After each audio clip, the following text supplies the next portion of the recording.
Welcome back, guys, to our playthrough of Pokemon Gold version. So before we get started, there's a few things that I want to clarify. Number one, I don't really like Starbucks, but there really wasn't any other option in my general area, so I had to get that this morning. So I'm going to be sipping this throughout the video. Number two, at the end of the last video, and even I think throughout during that, while we were at the Whirl Islands catching Horsey, I kept on talking about how we were going to get Lugia, but I also mentioned I was very tired, if that wasn't entirely obvious. And I realized, yeah, we can't get Lugia yet. We don't have the Silver Wing. We get that like in the end game. So yeah, no Lugia for a little while. So that's very frustrating. Number three, I woke up this morning and my throat was really sore. And so I sound kind of like raspy and hoarse, and I don't even know why. This is very weird. This is very random. I didn't do anything like last night or like the day yesterday, like whatever during the day that I think would like cause me to have a sore throat. So I don't know what's going on, but I'm sipping this anyway to try and like, I don't know, help a little bit, hot drink down the throat, whatever. And lastly, the focus of this episode is going to be getting a shiny Horsey. So I don't really, like, I'm not a master of knowledge when it comes to everything Pokemon, and a lot of the things that I know now are things that you guys have taught me throughout community sharing, whether it's like on the community tab of YouTube when I'm, you know, asking questions or whatever, or comments on specific videos, or those that have been very active in the Discord lately talking to me about different methods and ideologies on the best methods of getting Pokemon, which I think is really cool. So I've learned a lot from you guys. And one thing that I have learned recently, excuse me, almond milk latte, sugar-free vanilla, okay? One shot, grande. Is that apparently Gyarados has a very unique, well, not Gyarados in particular. I mean, he does, but let's back up. Gen 2, Gold, Silver, and Crystal has a very unique method of getting shiny Pokemon. And Gyarados in particular is the first and only guaranteed shiny that we run into. And he has like a really unique breeding habit in that he can breed with a lot of different Pokemon types. Now for me, I really wanted to get a shiny Horsey, so we caught a Horsey in the last episode, and then I went and I grabbed a Horsey from, I got a Horsey from Whirl Islands, and I have only 3 Pokemon with me right now. So you'll notice that I started in Gold Run and I came down south here to the Daycare Center, which is on Route 34, I think. This is the Daycare right here. So my goal here is that through this like unique method of Gyarados breeding that I'm going to share with you in a moment, that we're going to spit out a shiny Horsey. Let me back up a little bit further again. Sorry, I'm kind of like losing my bearings. That's why I have the caffeine, because I'm not sharp. Okay, hoot hoot for mobility, for flying around and all that stuff. Gyarados and Horsey. So apparently, shiny Pokemon in Gen 2 pass on what is commonly referred to in the community as the shiny gene. And what that means is if you can take a Pokemon that is shiny, and you breed it with a female of the Pokemon that you want. And again, there's a lot of information regarding this whole thing. So if I speak of anything incorrectly, or if I don't cover all the details, understand that I know that I know that I don't know a lot about this. But this is all I needed to know to do what I want to do. So in this case, we captured a shiny male Gyarados, right? Got it from the Lake of Rage, no big deal. Went to the Whirl Islands after getting Whirlpool and traveled through there and caught a Horsey just by surfing around, and we got a female one. I believe you have to have the opposite gender of the shiny Gyarados that you caught. And I was reading different things like on blogs and whatnot, and so I'm not 100%, but it sounded like the female Pokemon would pass on the shiny gene. It's weird. So again, if you guys are watching this and you have more specifics, let me know. The problem was I was trying to do as much research as possible to be as concise and precise with this as I could, but there's so many different things that people are saying that I'm not entirely sure like what's up. I will have a link in the description box though that has like an infographic that talks more about this. So hopefully that'll help you. But this is what I'm doing, and this is what I know. I have a male shiny Gyarados right here. I have a female Horsey right here. I'm gonna throw those two into the Daycare Center, and they breed with each other. For some reason, Gyarados and Horsey are compatible, so they're gonna do their thing. Hubba hubba. And that should pass on the shiny gene, which gives me a 1 in 64. No, not 640. 64 chance of getting a shiny Horsey on the other end. Now, the problem with this is it doesn't guarantee the gender, and I do want a male one. I'm not sexist. I just want a male one. That's my right. And I am going to be farming for that. So it's like a 1 in 128 chance, more or less. The odds aren't specific to that. It's like 1 in 64% chance that you get a shiny. And then there's a 50% chance of getting a male or female, I think. And whether maybe that comes out to like 1 in 128, I don't know. I'm not sure if that's how like these sort of like ratio odds and chances and stuff works, but if that's the case, okay, fine. I didn't take statistics. So, but anyway, all right, so we're going to do that. And then we're going to go ahead and get 5 eggs from the daycare couple, and we're going to run around and try to hatch these things. Now, I'm sharing all this with what I'm assuming is going to be, unless there's something weird that happens, I'm not going to edit this. So we're going to talk, we're going to hang out, and I'm going to show you exactly the experience that I get while running through this. I'm not going to edit the video. I don't have any cheats enabled that would like trigger my chances to be better in shiny, so nothing like that. This is a pure, raw, unadulterated like experience, and I'm not going to edit it all. So this might take, I don't know, this might take 10 minutes, this might take 10 hours. I don't know how this is going to work, but we're going to figure it out. I'm the daycare man. Do you know about eggs? I was raised Pokemon with my wife, you see. We were shocked to find an egg. How incredible is that? So, want me to raise a Pokemon? Yes. What should I raise for you? I don't know. He's a guy. I'm going to give him male Gyarados. Okay, I'll raise your Gyarados. Come back for it later. I'm the daycare lady. Do you know about eggs? My husband and I were raising some Pokemon, you see. We were shocked to find an egg. How incredible could that be? Should I raise a Pokemon for you? Yes. Okay, what should I raise? All right, now, okay, I'll raise Horsey. Come back for it later. Okay, so I got these now. So I'm basically just gonna run around. Oh, that's right, you can see them out here. So that's cool. I like how Gyarados is like sticking out of the dirt, but whatever. All right, so we're just gonna go up and down through town, through Goldenrod, and we're gonna make our way here.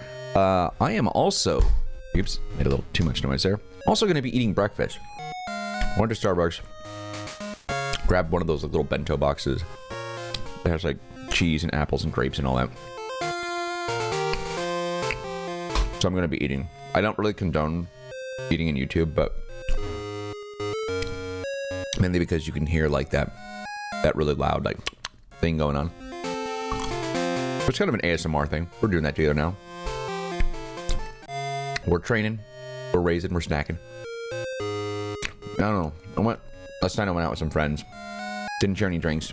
Didn't engage in any sort of close, like too close conversation that would have resulted in me getting a sore throat, but I did. I don't know what the deal is. But like sometimes, you know, when you wake up and sometimes you get a sore throat and then it goes away throughout the day, it's almost like there's something inflamed. I don't know. Lymph node, vocal cord, something like that. So it's not like bronchitis or strep or something like that. But I'm not a big alcohol drinker. So I didn't have any alcohol last night, not even a drop. I think I only had I had a Coke Zero, which is the only thing that I brought that with me. So that was the thing. This morning I woke up, got my agenda, things that I wanted to do for the day. And I went out and I was like, you know what? I don't want to drive anywhere for some sort of like morning breakfast thing. And I'm too lazy to make anything at home. So I'm like, you know what? I want some sun. I'm going to go for a walk. I went for a walk and Starbucks was closest. So lo and behold, that's where we are.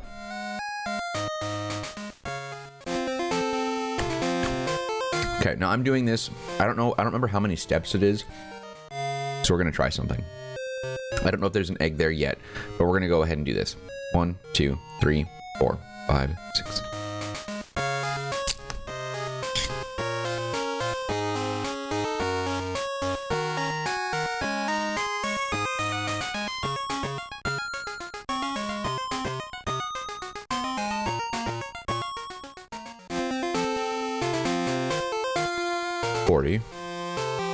Shit, that's 42.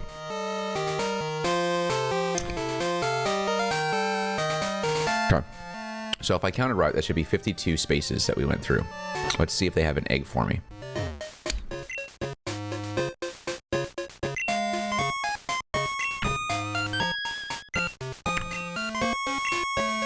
Okay. Now,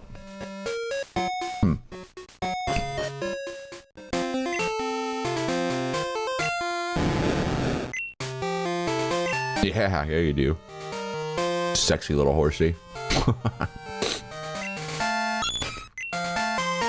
Oh yeah.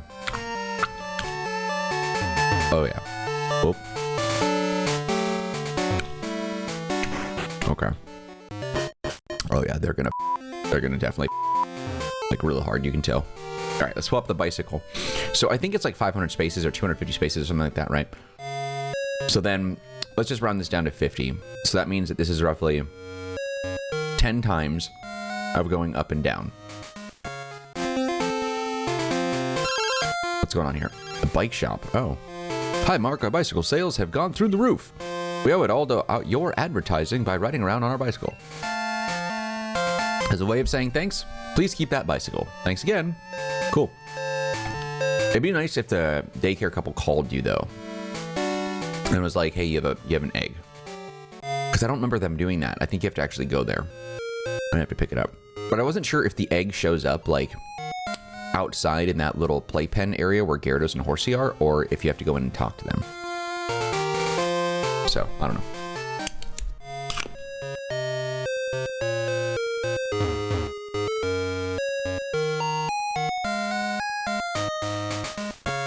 ASMR, baby. ASMR.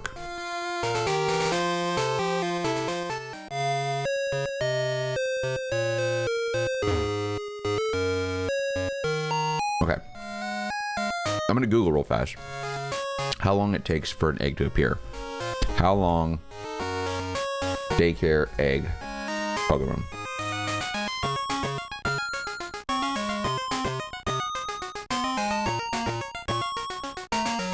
Okay, looks like an egg will be generated after 256 steps. Okay. So that's basically just about 5 up and downs. Seriously? Huh. No, that couldn't be right then, right? Let's see if it's not accurate. Hold on.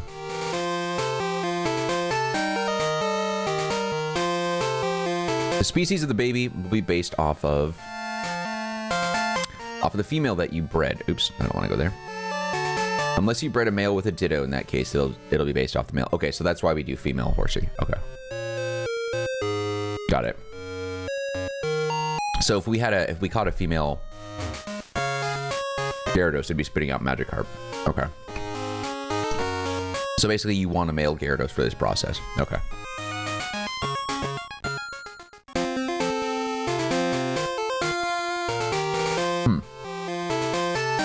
How long it takes to get an egg, that depends on a value called breeding rate. Every 256 steps you take, the game randomly decides if you get an egg. You have a higher chance of getting an egg if you're breeding 2 of the same species together, or they have different trainer IDs. Most likely you're breeding 2 Pokemon that you yourself caught, which means they have your trainer ID. This is what the individual rates are. And it goes on in detail. Alright, speaking of eggs, I'm going to eat this one.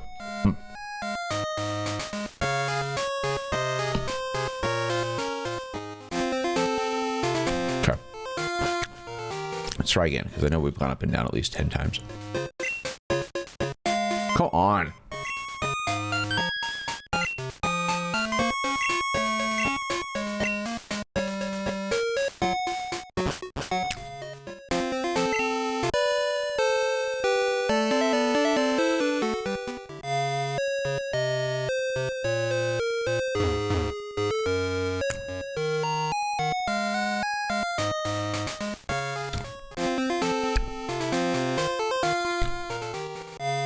I don't know. There's just so much information about this.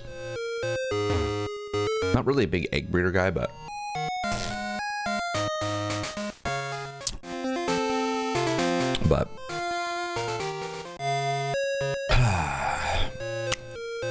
we're gonna make this a thing. I'm still eating, by the way, so you're gonna get limited commentary until I shove this egg down my throat.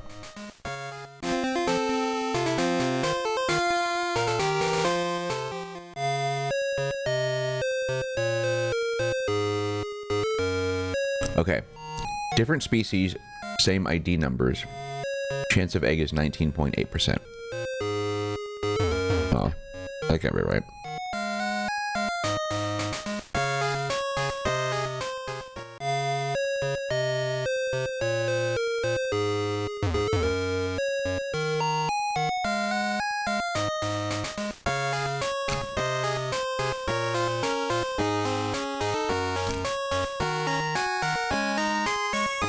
Maybe, oh, interesting.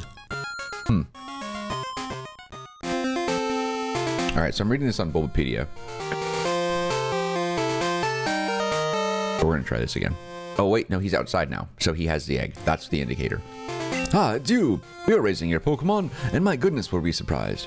Your Pokemon had an egg. Okay, so I was partially right. The egg does appear outside the playpen, but the old man is outside giving it to you. We don't know how it got there, but your Pokemon had it. Yes. Excellent. Perfect. That's useful. Okay, so now we have a visual indicator here.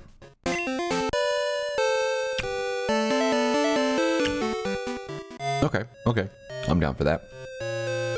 Let's see if the odds stay the same. So this time we're going to count how many times we go up and down. So up 1, down 2. Is there... Yeah, that's not really an ideal way to see him. Interesting. And he appears outside, so you kind of have to go up and reload the area as well, I think. So he doesn't... Because he wouldn't randomly just spawn.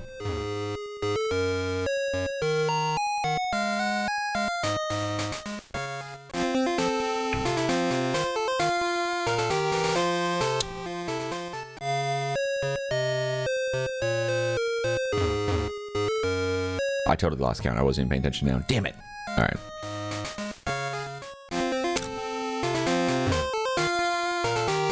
See, this guy is what's in the way. That's the problem.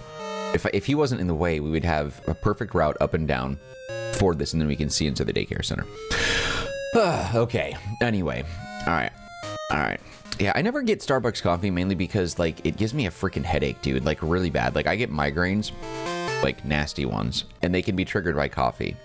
And I'm an idiot because I knew this going into getting coffee this morning, but I was like, I don't really want to do anything else. Like this morning I got up, I did my normal routine, and then I was like, all right, I want to get some caffeine. I don't really have anything at home that I want right now. So I was like, I'm just going to go for a walk.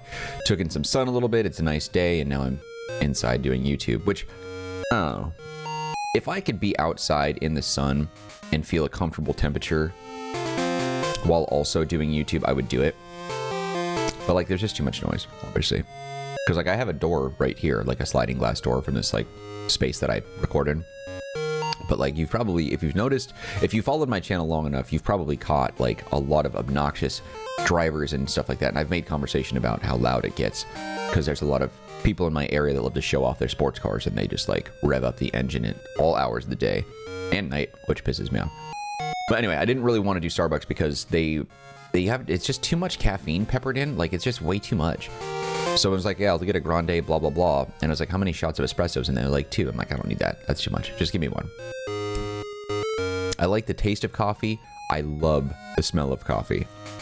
But their coffee beans have more caffeine than, like, many others because they spray, like, a caffeine coat over the beans. And I'm like, dude, that can't be good for you. But I'm not a coffeeologist, so I don't know anything about that. I have the egg on me still, right? Notice that I took all the sprites down because I don't have my team with me.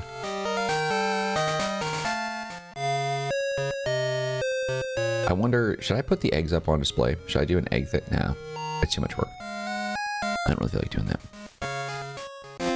But yeah, I don't know. I typically don't do coffee. I'm more of a tea guy. And black tea is where I typically go. Oolong tea in particular is what I'm all about. And I would have gotten that this morning. I just didn't want to drive anywhere. I don't know. I didn't go to bed early last night, but I felt like I kind of went to bed sooner or earlier than normal. I don't know. The thing is like, as from a YouTubian, I'm going to call myself that because a YouTuber is stupid. As a YouTubian, because that's cool. I feel like, I don't know, sometimes I just don't get enough hours in the day. Because, like, I'm playing video games. Sometimes they're instructional. Most of the time they're not. But it's tough to find that perfect balance. Day job, personal life, and then, like, YouTube, which is a secondary job. And I've lately have been saying this more and more. But I'm very interested in possibly doing YouTube as full-time. And you guys have been amazing lately. I am blown away by this surge in support. I did a YouTube poll. I'm kind of going off on a different topic, but I'm kind of done talking about the other one. Like, okay, you've heard enough about Starbucks. Yeah, I don't like Starbucks. I like tea. Boom, there you go. It gives me migraines. That's why I did 1 shot, and I tried to dilute it with almond milk. Okay, there we go. Boom, done. Moving on. you guys have been really great lately about the support on the channel. Because, like, so here's the thing. So my YouTube thought process for a long time was to do 2 games a day, every day, with some exceptions of a third video if it's like a podcast episode or some sort of weekly special, like an RPG. Because, like, I can't do multiple RPGs at once. It's just too big and too much. So I'm trying to find some other way to handle that.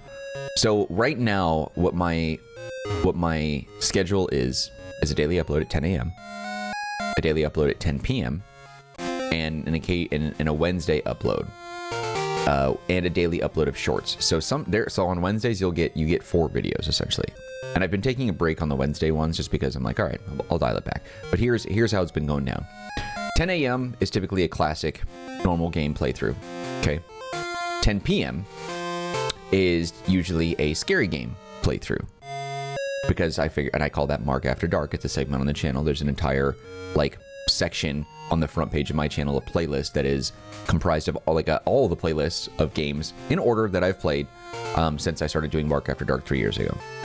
I recently took a break from that because I was doing a gameplay at 10, and then I decided that I wanted to play another game that wasn't scary, and I was like, I don't want to post those at 10 p.m., so I'm doing those at noon. So as for the past like couple of months, yeah, maybe, I guess I would say a couple months, I've been doing 10 a.m. and noon videos. On Wednesday, I had stopped for a long time, several months in fact, and I was doing a Elder Scrolls 3 Morrowind playthrough as part of what I called Morrow Wednesday. Clever, right? And I took a break from that because I was like, all right, I'm playing some other RPGs right now. I don't really want to do another one with Morrowind, so I'll take a break. And recently I recorded some more Morrowind stuff, so that's coming, and that'll be back on the Wednesday. Where is this guy, old man? Seriously, give me the egg. So more of Morrowind is coming, and I wanted to get those done because there's only a few months until Starfield comes out at the time of this recording, another Bethesda title. And I really wanted to do Morrowind and Oblivion before Starfield came out. And Oblivion is shorter because it has, in my opinion, I feel like I beat that way earlier than Morrowind, because Morrowind didn't have like compasses or like directional icons. It was more like, here's a written word of where you need to go, find it out in the mountains or some nonsense.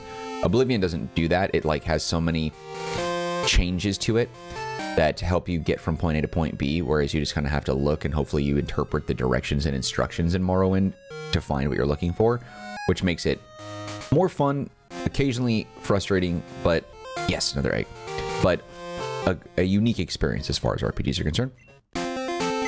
And so it's just been taking a long time, which is why the videos that I've been doing for Morrowind have been 2 hours long or longer. So sometimes they're shorter, but most of the time I try to hit 2+ hours in length for Morrowind. So they're I don't want to say they're casual playthroughs because I've done a lot of crazy cool stuff in that game, but it's a chill playthrough. I provide my commentary. I don't talk every minute. Like, I don't shove every minute in your face with words and my thoughts and stuff like that. Like, I'm just kind of casually playing through the game, and I'll talk about some things that pop up in my head every now and again, but there are some times where it's like, we'll go several minutes without talking. We're just looking, and I'm focusing, I'm intense and trying to, clear out an objective, whatever. But anyway, so I'm getting close to the end of Morrowind. I've got a little bit more coming, but I should be done with that in the coming weeks. But I only do one video a week because of its length and because I've got 2 other playthroughs that are running alongside it. So at any given time, I have 3 active playthroughs on the channel that are coming, and a short. So we have our 10 a.m. normal every day. That'll never change. And then we have our typical 10 p.m., which I've temporarily adjusted to noon because it's not a scary game that I'm playing as my secondary. Wednesdays, because I have another game going at noon, so typically it was Wednesdays at noon for Morrow Wednesday. I'll probably push those to like 1 p.m. or something. Or they're both released at noon, I don't know, 12 and 12:30, whatever, somewhere around there. And then every day at 9 a.m. is a YouTube short. He's back again for another egg. Damn, I got lucky on that one.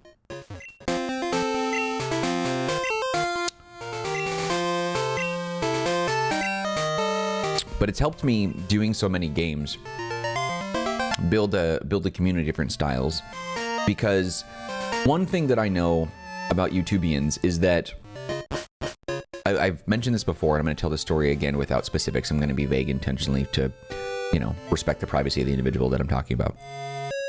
There are people on YouTube that pigeonhole themselves into a singular game, or a singular franchise, or a singular series, or a singular concept that doesn't offer a wide enough variety to keep their day-to-day fresh.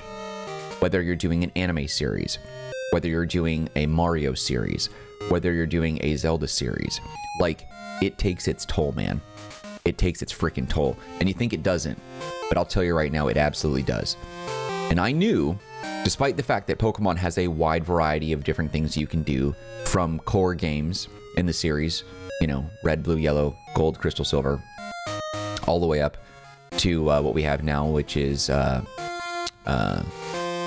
and Scarlet, which was a huge disappointment in my opinion, to all the side games that they have, Pokemon Coliseum, Pokemon Stadium, Ranger, whatever, all those different things. So many side games I haven't played, by the way. And I haven't really delved into doing side Pokemon games, but that's a conversation for their time that I am considering. But I knew that while Pokemon has so many core and side games, and even ROM hacks, which I also want to play, it gives enough of a variety of content where there's enough to where things can stay fresh for a while. But I knew that if I stayed doing Pokemon every day, I'd want to jump off a bridge. I couldn't do it. And I have a friendly acquaintance. He's back with another egg. Not necessarily someone I would say is a friend, because we're not like super duper close or anything, but like we're close enough, I guess, to where this person opened up to me about how they were just like, I don't want to say suicidal, but they were like a step or two behind the idea of suicidal because they hated their lives. And they were playing one particular game day in and day out, and this person was miserable AF, okay? Like, as miserable as you could be. So depressing. Every conversation that you'd have with this person just was like, oh God, like, your life is just not in a good shape right now. And maybe there's some external influence there, not just like the whole playing the game thing, but like they really hate the game that they're playing, but they can't play anything else because if they do, the audience disappears, and that sucks so much. So I'm taking sort of a long route, like the long hard road, long hard, and that has been a struggle. Now, I am very fortunate because I am right around the corner from hitting 10,000 subscribers, and that's a big deal. That is 1,000 and then 10,000. Those were the two milestones I set before me. Actually, so I had, sidestepping for a quick moment, and this will be relevant. I have milestones in my brain that I've been keeping track of, goals that I wanted to achieve. First thing, 1,000 subscribers. Second thing, 1 million views. Third thing, 10,000 subscribers. And then from there. Now, I've already hit 1,000 subs. I've already hit over 1 million views. I'm at like, I don't know, between 2 and 3 million somewhere, which is pretty cool. And we're at 9,850 some odd subscribers right now. I'm not looking at the live thing, so I don't know exactly where it's at, but it's in that field. And I've been building this community based off of flipping around and doing very different playthroughs because I didn't want to get stuck doing only Pokemon. As I explained this while playing a Pokemon game and doing it in sort of a how-to, but also a walkthrough, playthrough. This is my like unedited experience, so you see what we're getting yourself into if you want to do this too. I am shocked, by the way, these eggs have not hatched yet. This is ridiculous.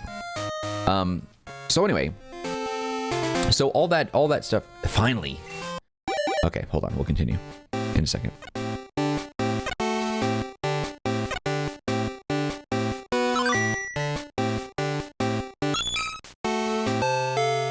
Normal one. Whatever, we'll dump these in the box and later. Now, I want to know real quick, what does Shiny Horsey look like? Oh, it passed down Surf and Whirlpool. That's interesting. I didn't know that was a thing. So, interesting. Okay, let me see. I do want to look this up real quick, and then we'll get back to my story, because I feel like it's worth talking about. Okay, Shiny Horsey Gen 2. Okay, so it has like a pink wing fin thing, it looks like. Okay. It should be noticeable when we find it. Okay. Okay, and then I'm gonna do one other thing. I have this like peanut butter thing that I want to like put on this little biscuit, so I'll talk and then we'll ride in a second. So anyway, it was very important for me not to do like Pokemon only. because I didn't want to get stuck doing just that. Like, that would suck. You know what I mean? Like, I couldn't do that and be happy. I'm not a Pokemon YouTuber. I'm not a Pokemon YouTubian, whatever. You know, that's just not something that I ever wanted to do. It's just like, I wanted to play classic games, and Pokemon was a classic game. Now, that being said, I absolutely love the stuff that we've done together in Pokemon. Peanut butter on the fingers. Hold on. Sorry. I know this is probably gross, but at least I hope that's peanut butter. All right. Okay. Just trying to create some friction and get that peanut butter off. Hashtag just dudes being guys or whatever. Come on. Okay. All right. I think we're good. I don't want to get any peanut butter on my stuff. All right. Okay. And then I'll eat that in a second. All right.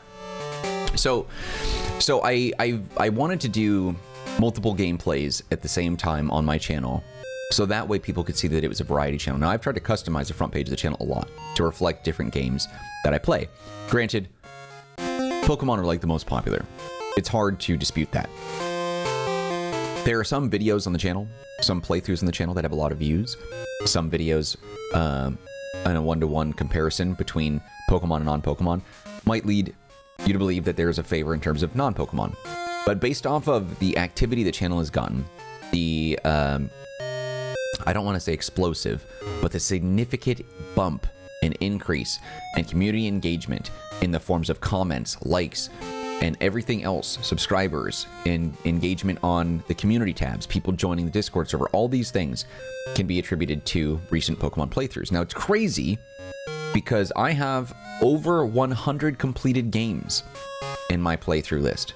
Like, my all walkthroughs, all playthroughs, okay? Over 100 games. And these aren't like mobile games that you can beat in an hour. These are like full games, okay? The last 3 playthroughs that I've done on my channel for the main 10 a.m. time have been Pokemon Blue, Yellow, and Gold. That's how I went through the order. While simultaneously playing those games, I jumped into Ocarina of Time, which drew in a surprising audience, and now I'm playing through Majora's Mask. That is nuts in itself, because I never would have thought that Ocarina of Time, nor did I think that Majora's Mask would get any sort of community engagement. Somehow, though, and I think it's because they're part of the same era, Pokemon Blue, Yellow, Gold, so Gen 1 and Gen 2, and Ocarina of Time, Majora's Mask, they all came out at around a close enough time to where if you played one, you probably played the other. Or you're familiar, you know? So, one thing that I've noticed, though, is previously, while I've been doing, like, Pokemon playthroughs, because I did some, obviously, you know, a long time ago, people like the Pokemon stuff, but they've been getting a lot more attention than normal. Blue, Yellow, and Gold playthroughs have all gotten far more attention than any past Pokemon playthrough at the time of publishing the videos and them going up live on the channel. Now, granted, there are, like, my Pokemon Red playthrough, my first one ever. The first playthrough on the channel, first Pokemon playthrough, is 7 years old. So there's a lot of videos there that have like over 1,000 views and stuff because it's been around for 7 years. But the rate in which Blue, Yellow, and Gold have been seeing attention tells me that it's going to, if it continues this momentum, it's going to see a lot more viewership than the Pokemon Red one did. Now, there's a couple things that lead me to believe that. One, because the community is growing, and maybe that's a help through shorts. Maybe it's a help through the way that I'm tagging things now or titling things or whatever. Things are showing up in the like the recommended section of YouTube. People are seeing that now. And I did a poll recently to verify this. I was like, hey, quick question. This was yesterday. How did you discover the Marcanine channel? And about 60 of you replied, and I'm sure that number will go up a little bit more, but 60 is a significant enough number to give me data to figure out where it's all coming from. So 5% of people out of 60 votes said Google search. 7% of people said shorts. And I thought that was interesting. I thought that would be much higher, but it's not. And 71%, an overwhelming majority, said that it came from the recommended section of YouTube, and you found me through full-length videos, not shorts, but full-length videos and walkthroughs, presumably from Pokemon and maybe something else, but mostly from Pokemon. And 17%, the remaining 17% said another way. There's 34 comments on this particular post right now, so let's cut that in half, so 17, because obviously I replied to them. So 17 comments at least from individuals talking about how they found the channel and whatever. And so there's some outside sources, but some of them also replied just to confirm their vote. Yeah, they found me through this and this and this, whatever. Which is really cool. Now here's the cool part though. So while most of the stuff on my channel as of late, the past couple of months, has been a Pokemon thing, been presence of Pokemon, the Zelda playthroughs have been getting a lot of attention as well.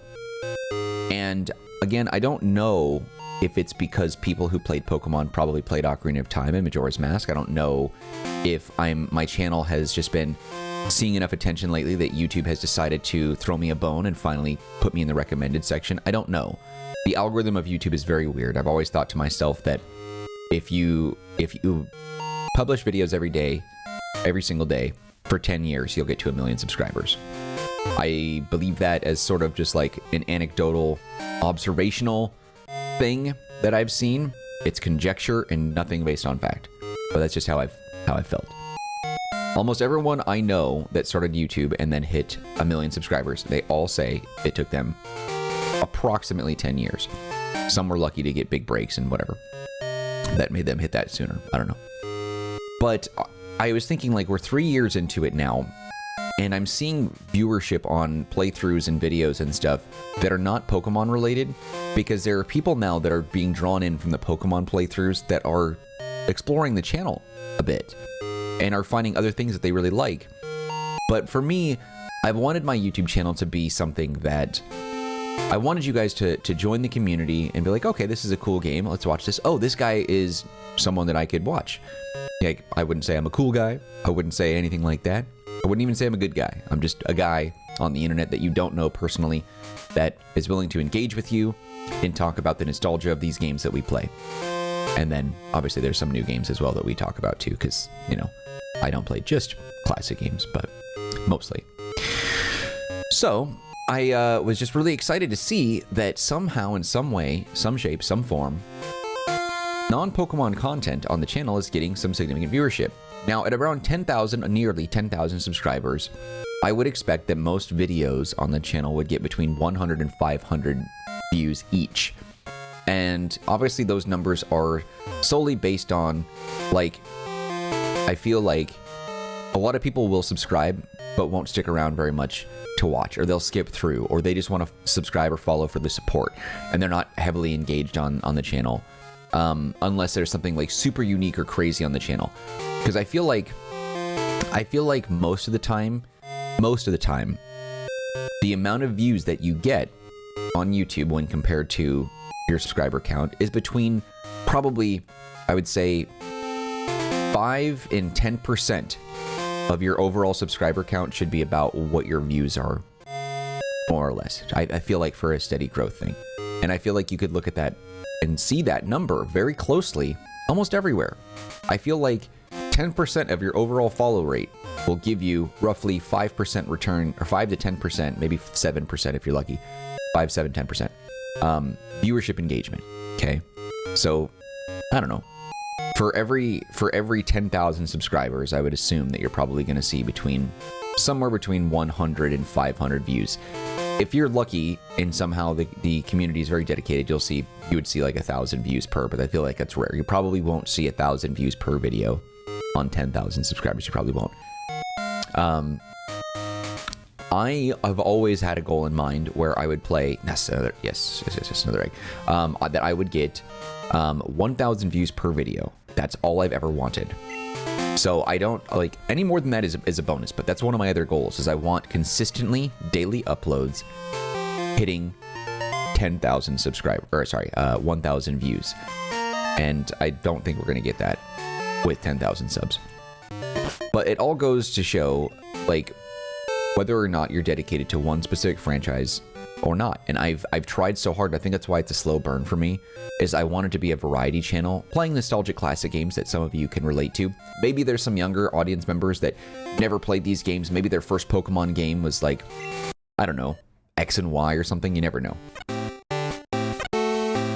Regardless of what your first Pokemon game was, these games are fantastic, fun, and I think would be really great for you to try. But there's so many other games that I want to play on my channel that are not Pokemon. How many eggs do we have now? 1 or 2? 3. Okay, so we need to dump these then.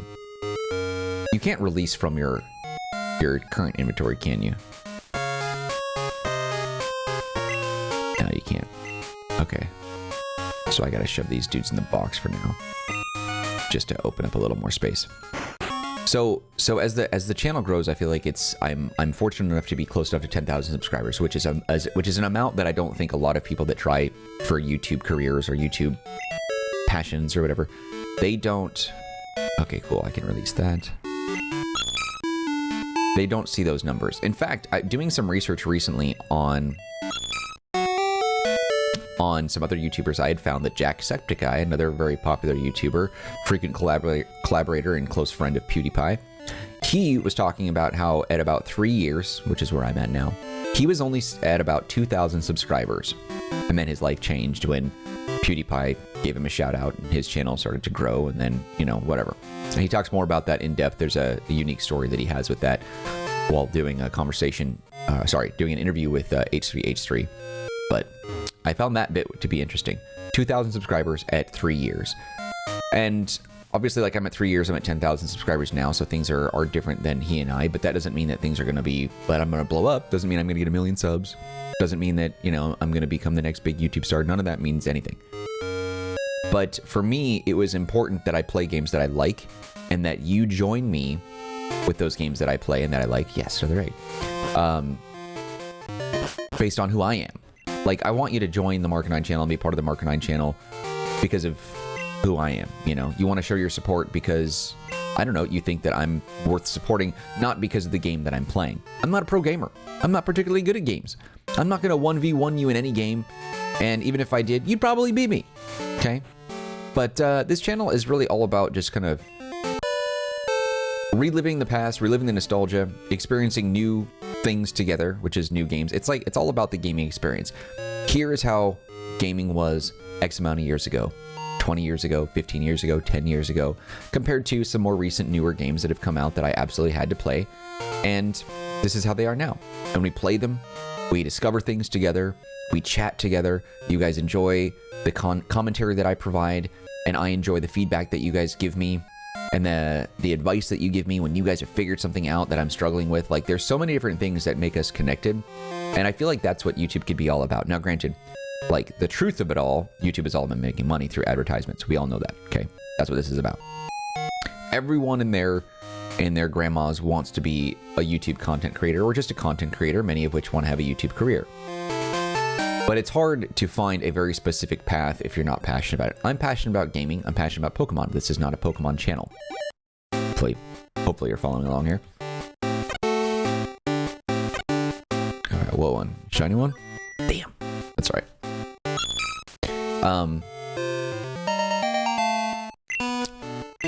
I really just wanted to make sure that I wasn't like anybody else when it came to playing games. There are a lot of channels that brag about how many completed playthroughs that they have, and I feel like, yeah, there are some that are way beyond me, okay? 100 is not the same as 400, is definitely not the same as 1,000, right? So there's a lot of work to be done in that regard to climb the channel and all that. But at the same time, over 100 completed games on YouTube, that's no small feat. Those are some big feat. And I'm proud of that. And not all of them are Pokemon. But finally now, after all this time, the channel is starting to get some growth and get some attention on things that are not Pokemon related, which is, I don't know. I don't know how it's happened. I don't know why YouTube is rewarding me in that way. I don't even know if I've earned it. I don't know. I don't know really. I don't know what I deserve. I don't know what I've earned. I don't know what I want. I just know, well, it's not true. I know what I want, but I don't know if what I want will ever come and if I'll ever be deserving of it. But all the points that I'm making are this, okay? Number one, I do this because I like it. I don't do it for the money. Someday, if the money comes enough, that's what she said. If the money comes enough, then I will make this my primary job. And then you'll start seeing frequent streams and stuff like that. When we hit 10,000 subscribers, we'll do a celebratory first Marcanine stream ever of all time. But If I can make a living off of YouTube, I will, but it's not about the money for me. I have other ventures that I make money off of, and that's, you know, how I make my living. The numbers matter. Let's be real. I have goals. I want to hit 100,000 subscribers. That has always been my goal. It's never been my goal to hit 1 million. I don't think I'll ever hit 1 million. I'm fine with not ever hitting 1 million. There's something about YouTube that drew me into the concept of, I'm going to be real. I'm going to be authentic, because I feel like so many YouTubers are not that. And that makes me, I think that sets me apart a lot from YouTubers. One is that I feel like I'm genuine, you know. I'm purposely vague on things, but I'll tell you when I am being purposely vague, and I'm very private. I don't talk about my personal life in specifics that much. But there are stories that I tell you about me and my upbringing and who I am and where I've came from and stuff like that I share with you. But I keep out a lot of details because it's the experience I want to share with you, not the people that are involved in all that. And I don't want to cause harm to anyone, even if they've been super shitty in my life, you know? But I also wanted to, while being authentic, I wanted to play video games and beat them. Because I think there's so many people that ride the gravy train of a popular game, and if they already have like an audience, they'll just like play the first episode or play like the first couple hours of a new game, because maybe they get the game early by a couple of days, and so they do like gameplay or whatever, and then they don't play any more than that, which is very annoying. Like, come on, dude, like play the game. I don't like that. I don't ever want to be someone who just plays something because it's popular. If I ever play a game and I stop, it's because something happened and I couldn't continue with the game, or the game is just so bad or whatever. But that doesn't happen. I don't think I've ever played a game that was so bad I just stopped. I stuck through it. There's a handful of games that I complain nonstop about on my channel. If you find them, you'll know. Games that sucked, but I played through them anyway. But I don't know. I feel like I think about this a lot, is that like Mr. YouTube, CEO, chairman, president of YouTube Industries, says, Marcanine, what makes you different than all the other YouTubers? And I would just be like, I'm authentic, man. Like, I'm real and I don't need this. I just want to do it. I want to play these games. I'm going to play these games anyway. I might as well record them and provide my commentary, you know? I might as well just do that because I'm going to do it regardless. Let's just throw some commentary out there. Maybe there's people out there that want to join me. Maybe there's some that want to show their support. But like, no one's giving me donation money, you know? No one's giving me like any sort of like payoff about this. I make very little money from the ads and stuff that you guys have to get through to watch the videos. And I also limit the ads. Like, I don't even do a lot of ads on the channel. There was a long time where I didn't have ads on the channel at all. I purposely took them down and left them ad free. And then something happened where I was pushed and I was actually sort of like goaded into turning on ads for another thing. So ads are on the channel, but I limit them. I typically do like an ad once every 10 minutes. So I try to make sure it's not like in your face about the ads, because I know that sucks. I don't control how many ads that you see. I just control when the ads go up. And I think every 10 minutes is a reasonable time to do that. But like, I don't need the money. I've always felt like I could relate to people on a grander scope in some manner. And I thought, you know, it'd be really cool if I could get 100,000 subscribers. That's always been my goal, 100K. I thought maybe I could prove to myself that I was worth something. Getting that silver plaque, wasn't even going for the gold. I'm not trying to be number one, but the silver play button, that plaque that you get, that thing, I've always wanted that. I wanted to show that there was something that I could do that was worthy of earning a reward, something that not everyone could do, something that a lot of people could do, maybe not everyone can do. Maybe you don't have the means, you don't have the interest, you don't have the passion, the drive, the motivation, any of that stuff, the discipline. So not anyone can do YouTube, but like anyone can do YouTube. You know what I mean? It's one of those things where it's like, we could all do this. I'm not doing anything special, but like, we all can't do it because some people just don't want to, and they don't have the gumption or whatever to do a day in and day out YouTube thing. You know, maybe they don't see the numbers fast enough. Maybe, you know, they don't see a return on their investing time, you know, as quick as they want to see, or something like that. Or maybe they're just over it. Maybe they just feel like, you know what, I tried it for a week, it's not for me. I've been doing this for over 3 years, dude. I like it. You know, so there's all those little things. But I've always thought, and someone once told me a great bit of motivation advice. Probably the best thing that I'd ever heard that made me want to keep doing YouTube stuff. I like how he's riding his bike with his head nodding like that. I never noticed that before until now. See, like that, this is like his whole body from the back. You notice that his like waist toggles, but this is just his head. Maybe there's a little bit of a move of his body too. You can see the little black area behind, but anyway. The best advice that I ever got on YouTube is that they were talking to me and they basically said, I'm paraphrasing, but this is basically what they said. You have X and Y and Z about you. This is what you want to do. This is what you like. This is who you are. There has to be in the world at least 100,000 other people out there that like the same things you do. You just have to find a way to reach them and get them to, you know, subscribe to the channel and be a part of it. Now, that being said too, like, while that blew me away and that helped me push through a lot of the difficulties of YouTube and everything, because it can be tough sometimes. Just because you get 100,000 subscribers does not mean that's enough to make a living. It doesn't mean you guys are even actively watching stuff on the channel. You know, I've had a shout out or two on my channel that's gotten me a few hundred subs here and there. I made a couple hundred subs in a single day just because of a shout out that happened. But like, I don't know if you guys came from that. I don't know if you guys are actively watching that. I mean, there are nearly 10,000 subscribers on my channel. Let's just round it down to the accurate number, 9,850. So I'm not rounding, but whatever. So 9,850. I'm not getting 9,850 views per video, you know? That's why I said I think it's roughly between 5 and 10% of your subscribers will actually watch the content. Maybe the channel's dead. Maybe they moved on. Maybe it's a bot. I don't know.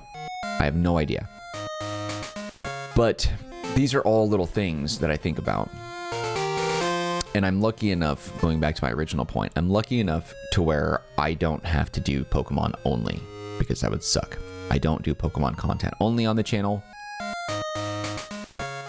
And I'm not a Poketuber, despite the fact that my username is an homage to one of my favorite Pokemon. But I'm not a Poketuber, you know? I like Pokemon, I do Pokemon stuff, but I'm not only Pokemon. Don't put me in a box, you know?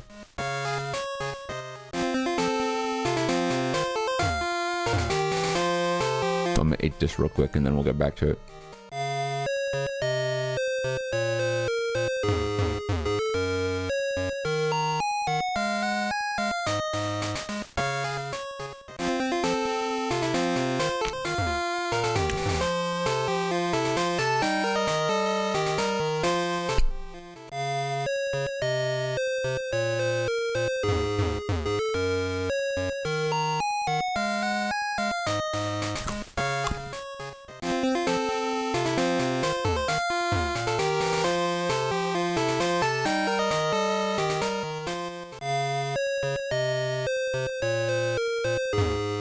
Almost done.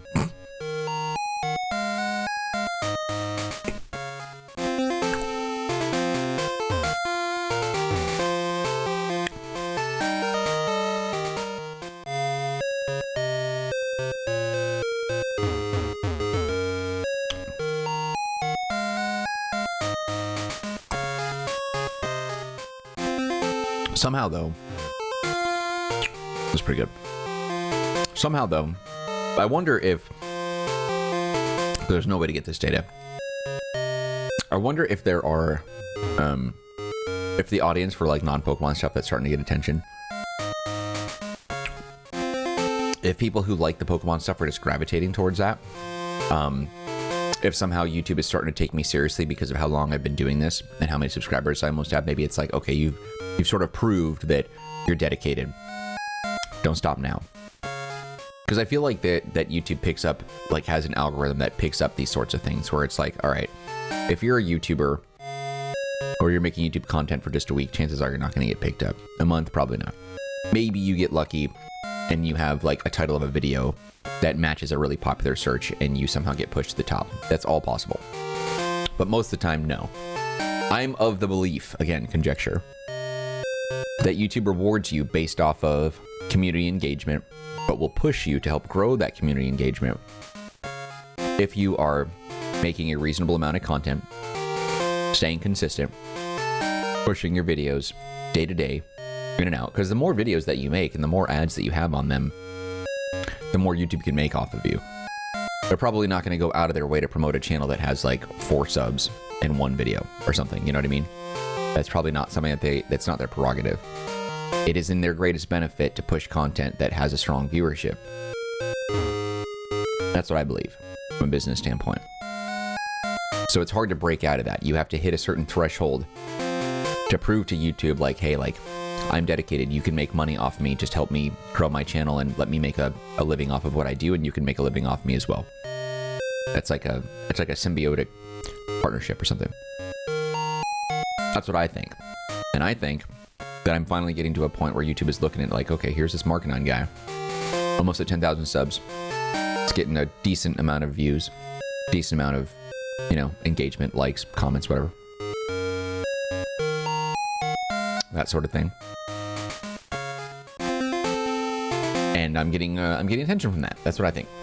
So I think that could be part of it. I don't know. Again, conjecture, not based on fact. It's just what I think. But there's no way for me to know exactly where the people are coming from that are watching other playthroughs that aren't Pokemon. Now, I bring that up too because I mentioned earlier that I just beat Ocarina of Time, and then I just started Majora's Mask. I don't remember. Let me take a look. Let's find out. Because what I thought was really cool is Ocarina of Time got quite a lot of views. Almost every video has over 100 views, which is big for me, I think. The first episode, 336 views a month ago. 100 views, 100 views, 100, 100, almost 100, 100, 100, almost 100, almost 100, almost 100, 100, 100, 100, 100, 100, like 100, like. So there's definitely like a draw coming in from that, and I was like, oh, that's really cool. I did not think that was going to be a thing. Majora's Mask, at the time of this recording, I'm only 3 videos in. 180 views, 112 views, 82 views. That's pretty cool, somehow. Somehow that's happening. Damn it, I just got a text that it's someone's birthday that I need to send a birthday to. Ugh. All right, fine, hold on. Since we're not editing any of this, let me send this little birthday thing. Happy birthday, doofus. Just kidding. Okay, back at it. Anyway, had to do that. All right. So I'm stoked on that. That means that once I'm done with Pokemon, hopefully I can move on to other franchises and other games and stuff that can get some attention. Because, like, finally, another egg. Have you been keeping track, by the way? I've not been keeping track at all on how many eggs it's taking.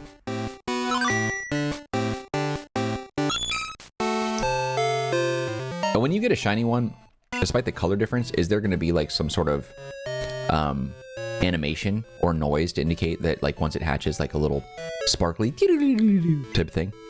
Because, like, if I'm not paying attention, I'm going to end up releasing one of these shiny Pokemon.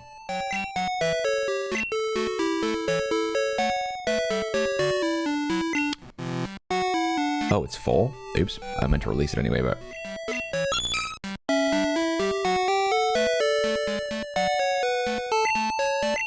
Okay.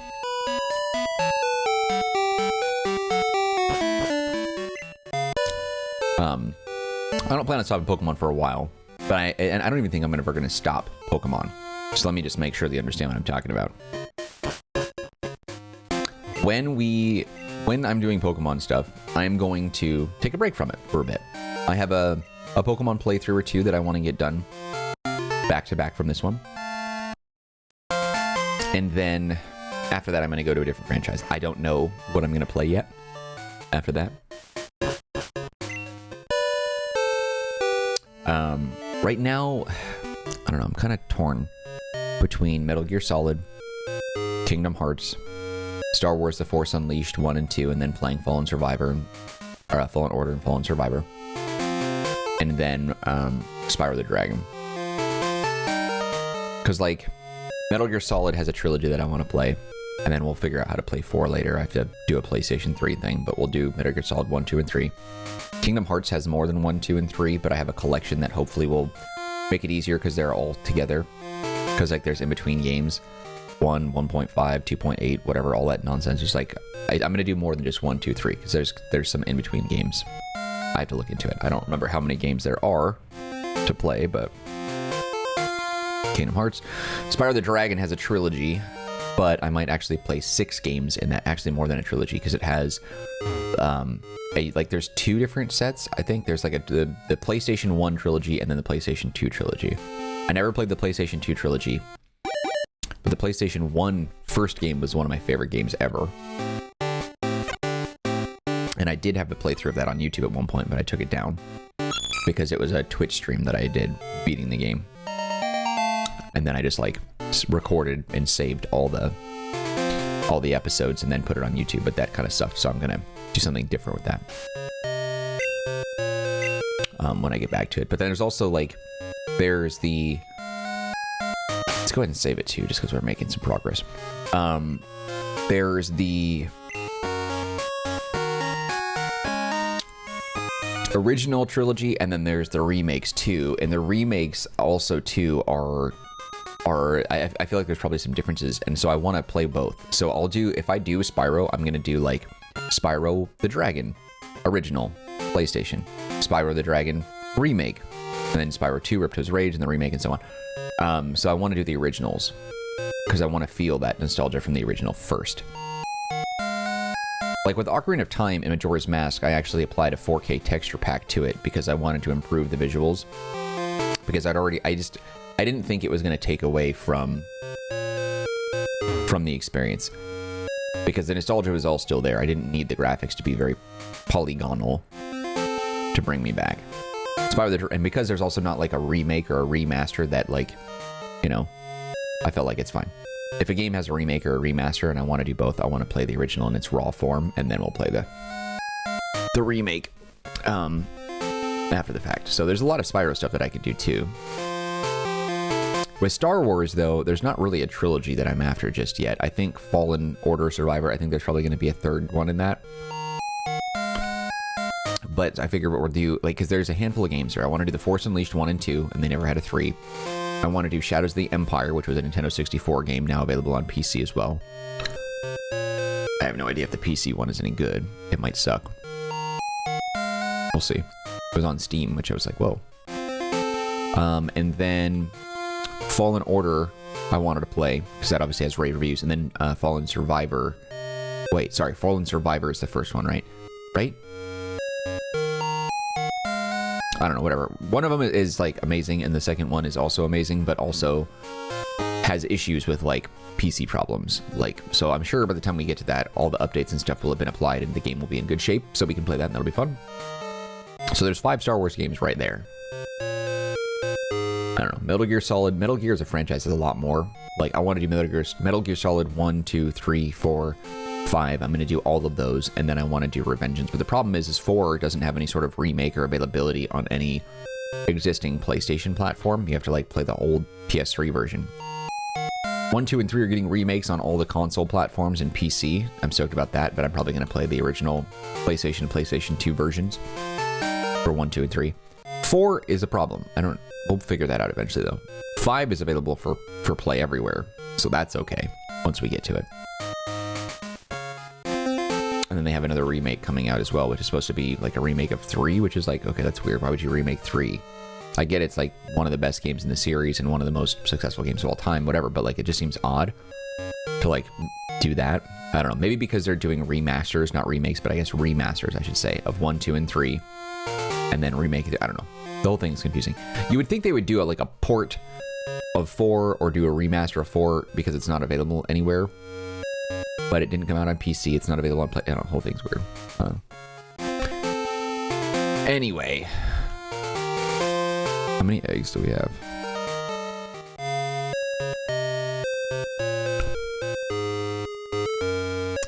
How many eggs have we cracked so far? I really hope the shiny's male. If it's not, that's fine. I'm not gonna do it all again. Because like, yeah, it's maybe 1 in 128 to get a male shiny, but like, that's not a guarantee either. Your chances don't increase from egg to egg, which is why I think the chance things is stupid. It's like each individual egg is 1 in 64. So I could be here all mother effing day, dude.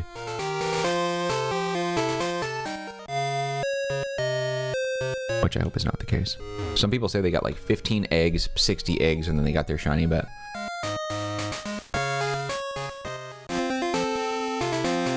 I don't know. Hoping it doesn't take that long. The lack of how many eggs that we're getting, like it's just not, we're not getting that, like a lot of them. And they're not hatching very fast either.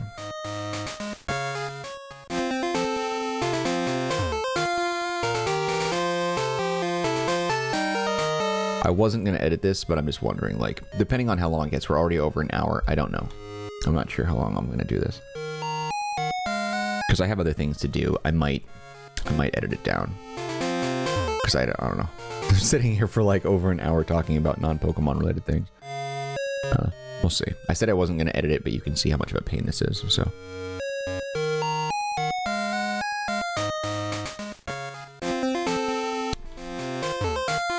I don't know. And it's also like the shiny egg method is not the same as wild encounter shinies. Wild encounter shinies are such a high chance, or sorry, a small chance, but such a high, how do you word that? Small chance? It's like 1 in like 8,000 or something. It's a high number. 1 in 64, 1 in 8,000. It's insane. But I think only Gen 2 had these odds. This method was only a Gen 2 thing.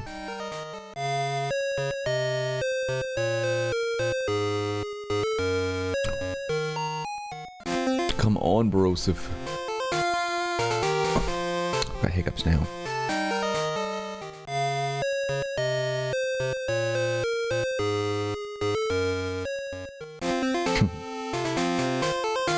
One thing that I really love about the way the community is growing right now, I've said this before, but I love so much that there's conversations going on between viewers now, and like that's just a recent thing that hasn't really happened a lot. Maybe on like some like instructional videos, there's been like, hey, like how do you do this? And some people answer or whatever.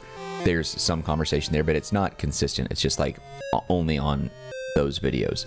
But now playthrough videos are just like, I'm looking at it, like people are just talking to each other, which is so cool. People are joining the Discord server and they're talking to each other as well. Like it's really, really awesome seeing people talk to each other like that, you know? Ugh, I thought this was going to be shiny. I had a feeling. And then my feelings were dashed into nothing. But I love that so much, seeing people talk without me.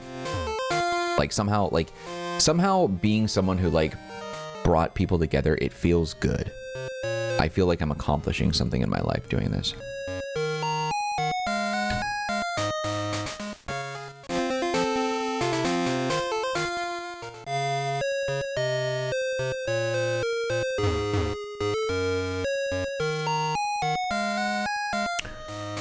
I don't know, it's a nice feeling. It's a nice feeling seeing the channel go in that direction. It's not a nice feeling is not getting a freaking horsey, and I woke up so early this morning, like I'm tired now. I think also too, like caffeine also, there's a certain amount that I can take that'll get me a little bit more alert. Other times, like it makes me tired. Like ADHD people struggle with caffeine intake because it has like the opposite effect. I also got to stretch because my butt's starting to sweat.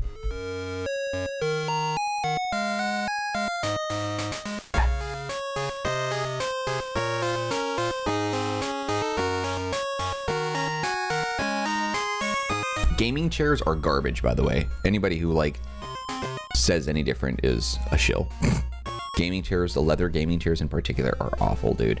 You need ergonomic chairs that give breathability, because like, I'm sorry, dude, but these cheeks sweat over this leather. Racing chairs are freaking insanely stupid. I don't know. Like, what? It just seems so dumb too. Like, why a racing chair? Why? What about racing and like playing Pokemon go hand in hand? You know what I mean? Like, what? Like, in what way, shape, or form would you link those two? Just seems so insane. I don't know. Seems dumb.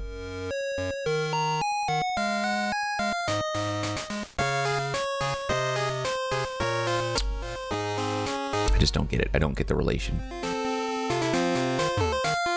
Dude, I want to get this shiny freaking nonsense over with so bad. Oh, my AC just kicked on. Oh, thank God, yes.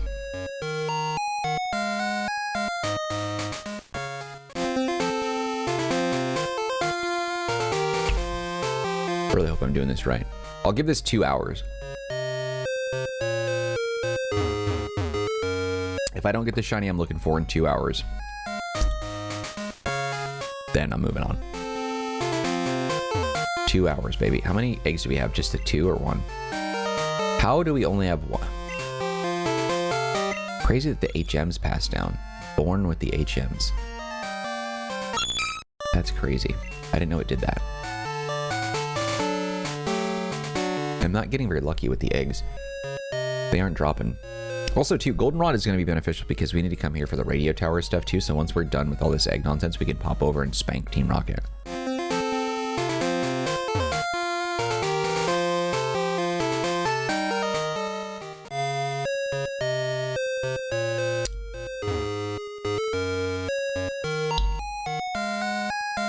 I need some water here in a second.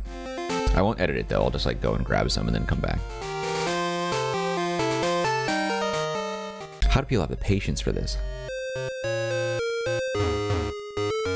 Oh, God.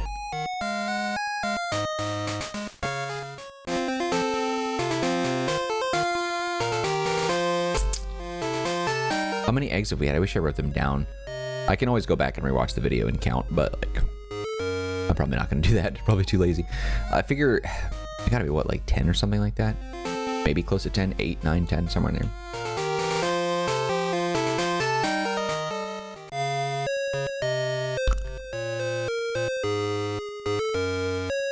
I'm so excited.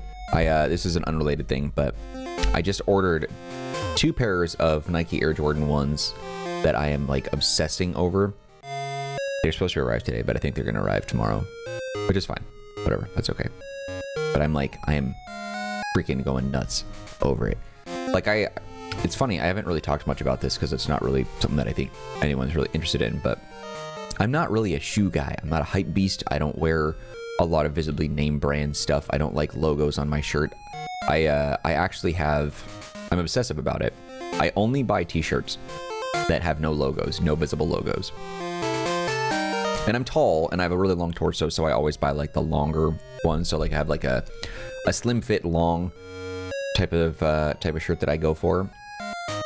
And I found a brand that had shirts that were like not expensive at all, but they were also very comfortable and they were like the perfect length. So I went through and I bought like 10 different colors, and then I bought 2 of like each, even though I consistently wear, I think, like more muted colors. I typically do like gray, black, navy type of thing. Sometimes you'll see me wearing a different color, but most of the time I don't do colors. But I bought colors anyway because I was like, I gotta be more vibrant. Anyway, that's kind of how I do my t-shirt game. Jeans, same way. I find the right type of jeans, I buy those jeans, and I buy like a bunch of different colors of them just to mix it up, and that's it. I found a pair of jeans that I liked, I bought 10 different colored pair, and now I have 10 jeans of the same brand because it's just good jeans.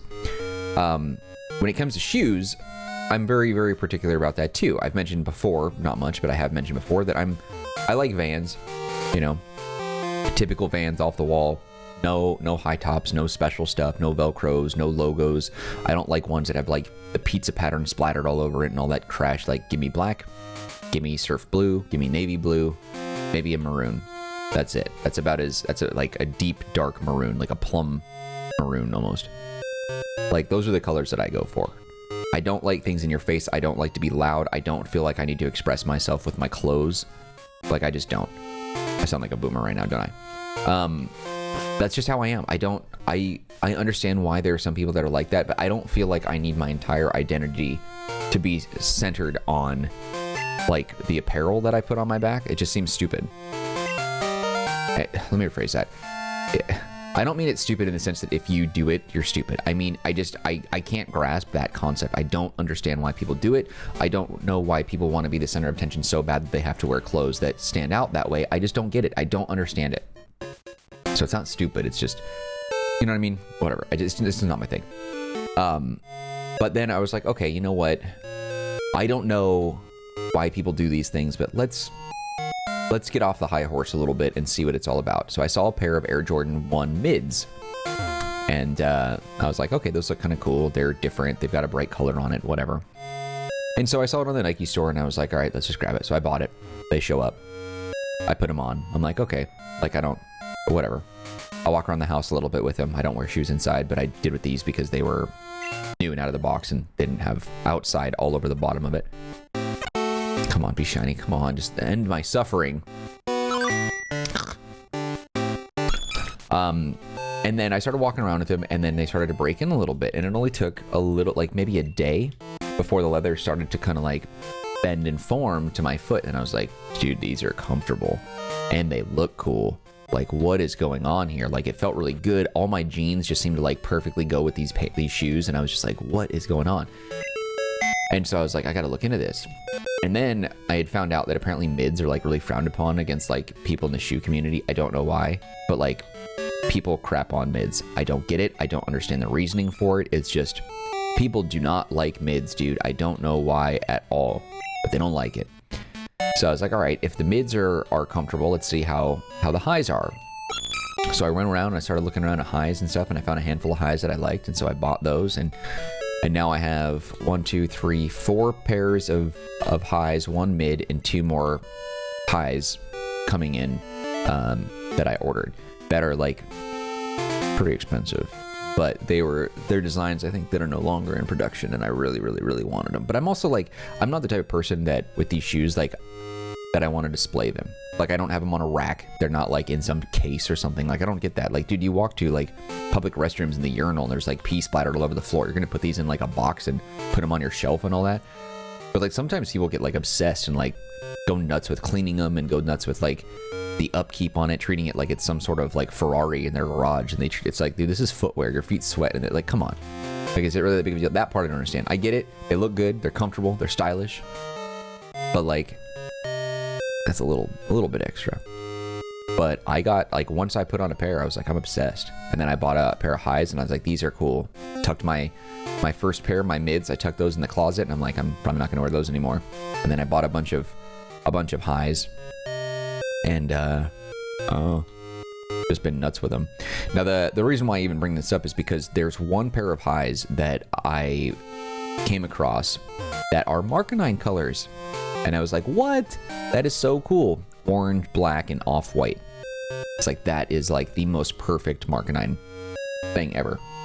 And it was funny too, because I was talking to someone about this, one of the mods in my Discord, about it, and I was just like, you know, if ever I could have a brand deal with anyone, it would be Nike, and I would love to make like a pair of Air Jordan 1s with like my theme on it, my color palette on it. And it seems dumb, and it'll never happen, obviously, but I think it would be so dope.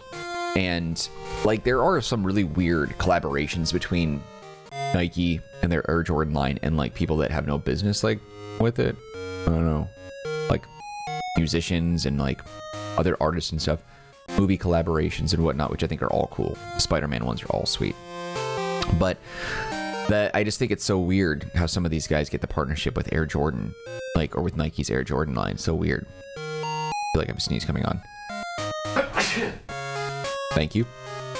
And but I was like, if it's possible, man, imagine a YouTuber having that. Imagine like PewDiePie or Markiplier or somebody doing like a Air Jordan 1 flavor. That'd be so sweet. But the exact color palette I would want for my Air Jordans already exist. So when I get them, I'll show them to you guys if you care. I doubt you do, which is fine. You don't need to care about that. It's just it's a personal interest that I started obsessing over. But anyway, so I'm really excited about that, and I keep checking my phone, like thinking that today I'm getting a notification that they've arrived early, but I just know it's not going to happen. It's going to be tomorrow. Still though, very excited. Also, do we have any eggs? I don't think I have any on me now. Oh, we do. The one. Okay. I don't know. I'm weird, dude. I sound like some sort of conservative boomer with like how I am about clothes, but it's like, I just don't see the need to be like, hey, look at me, look at me. My clothes are big and loud and bright and abstract and whatever. I don't know. I'm all for self-expression, but like there's a certain line I think that you cross over from self-expression, and now it's into like the entire world revolves around me. Obviously, pay attention to me, look at me, and I'm like, dude, you don't need to be that way. I don't know. it just seems odd, man. I feel like people need to just focus on more on themselves of like going on about their business, but not worry about how other people view you. I don't know. It's a weird thing. I'm not part of any sort of marginalized group in any way that has struggled to, I don't know, find their place in society or anything like that. So like, yeah, I'm a straight white male. Like, what do I know? Which is true, which is fair. That's why I usually don't talk about these sorts of things. But like when it comes to clothes, man, I don't know. I just feel like express yourself, but like, is that necessary, man? You don't need to, I don't know, whatever. I just feel like it's weird. I don't know, maybe I'm expressing myself with my Air Jordans. Maybe that's a thing that I'm doing. And maybe people look at me and see the same thing. Like, oh, who's this guy with his stupid t-shirts with no logo and his jeans that are nameless but comfortable and, you know, make his butt look round like a peach and his Air Jordans in those colors. My God, who does he think he is? He must be some sort of douchebag YouTuber who will never obtain 100,000 subscribers. What a loser. That's all true. Could totally happen. Totally happen. Totally possible. But, I don't know, whatever. Like, that's the thing is I feel like I'm very overly cynical, but like, I don't ever mean to like be such a hater that like anyone would be offended. Also, note the 2 water Pokemon that are just like flopping outside the water. Like you would think that Gyarados would be in the water. That's why you have this water here. But he's just like chilling in the sand. And then Horsey is just like flopping, like trying to survive. I don't know. I'll tell you though, regardless of whatever my opinions are, and yes, they can be strong, and yes, and they can be bold and sometimes loud, I'm trying to work on that. I'll never do anything to intentionally cause harm to anyone. I've got too much going on in my own life to worry about trying to interfere with the lives of other people and cause them some sort of misfortune. I just don't. I don't know why you'd want to do that. I don't want to do that. I don't know why anyone would want to do that to somebody else. But that being said, tone it down with the loud clothes, okay? No one cares about your Supreme sweatshirt that's got like Dolce & Gabbana, like, or Louis Vuitton, like splattered all across it. Like, it's just so tacky, dude. You're tacky. Stop it. I don't know. It's weird.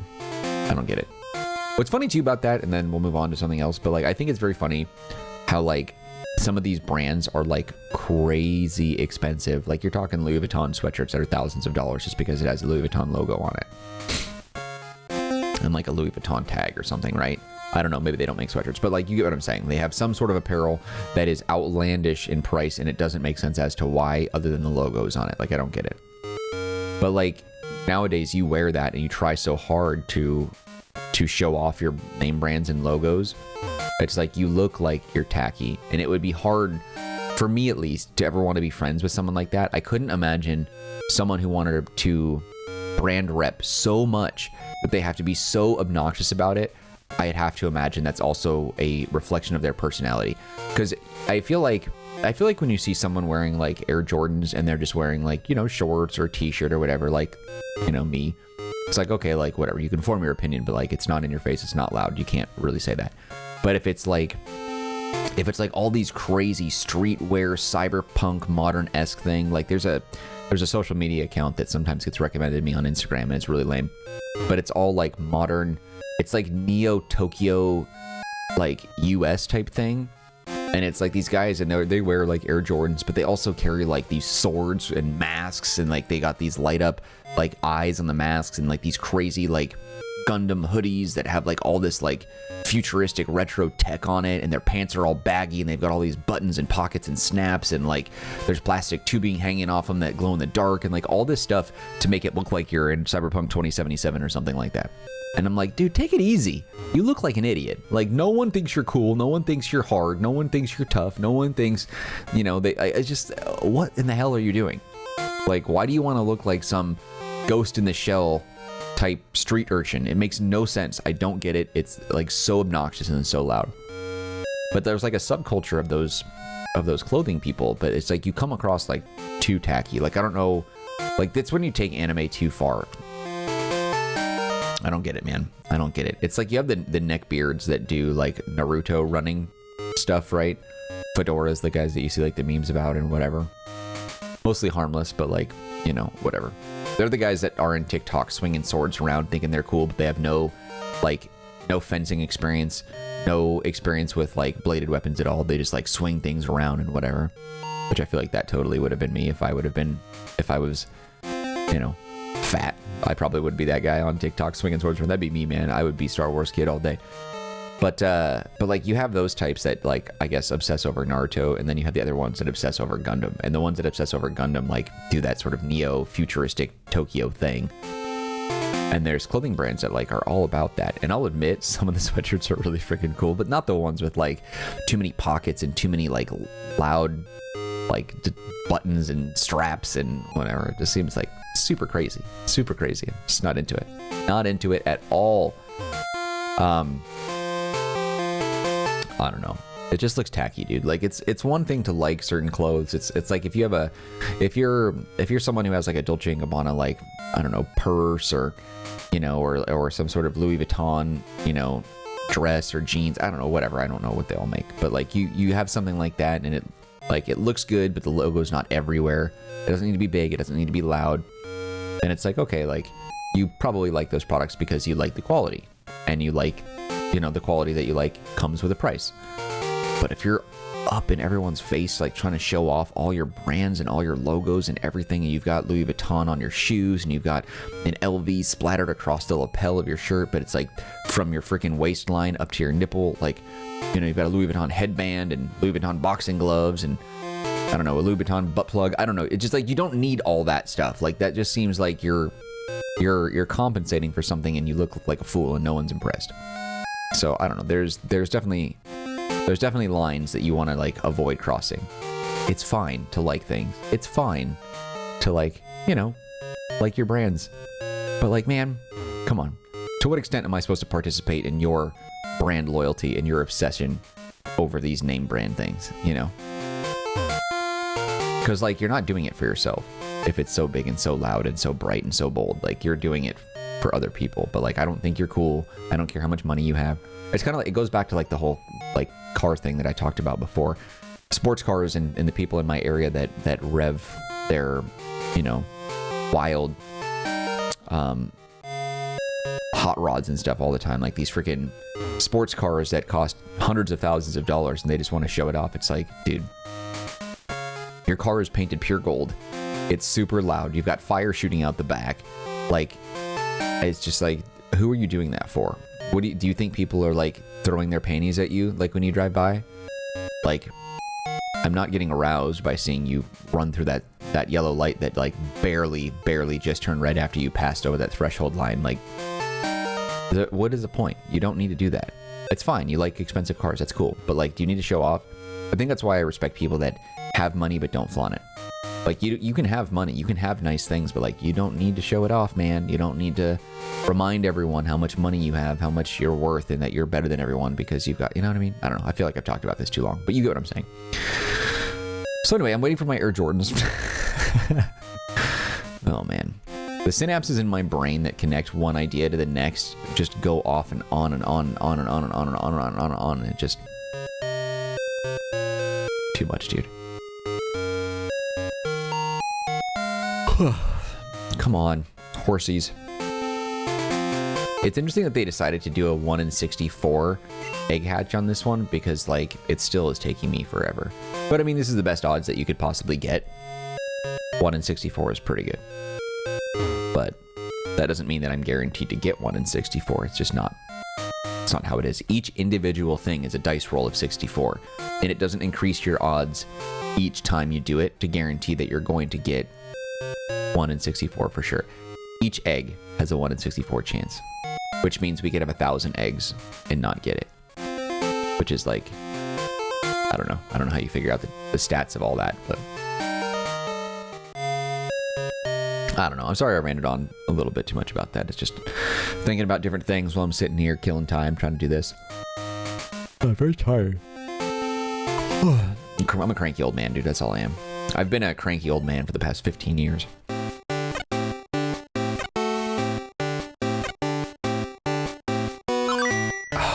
I thought this was it. I kind of felt it. I was like, this is the shiny. This is the one. This is it. It's like, this is the shiny. It's here, baby. It's here. And it's not.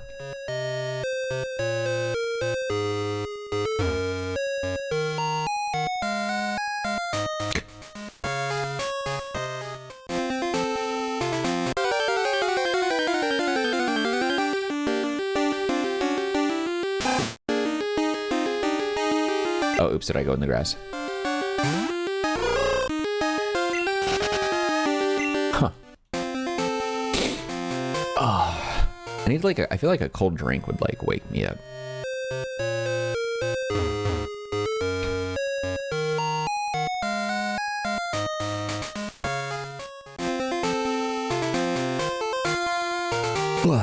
Gosh. Come on, give me shining this egg, however long it takes. How many steps does it take to get the egg to hatch? I feel like it varies, right? I don't think I read any confirmation on it. Because I feel like it would be more than 5, right? Okay. The chance of any two Pokemon producing the egg is determined by their species. Two Bulbasaur are the same species, while Bulbasaur and Ivysaur are not, for example. And their original trainers as well. In Gen 3 or later, the Daycare man will describe the two Pokemon's compatibility with the when the player speaks to him. Okay, that's fine. It doesn't matter. Same species, different original trainer. Nope. Same species. Nope. Different species, same trainer.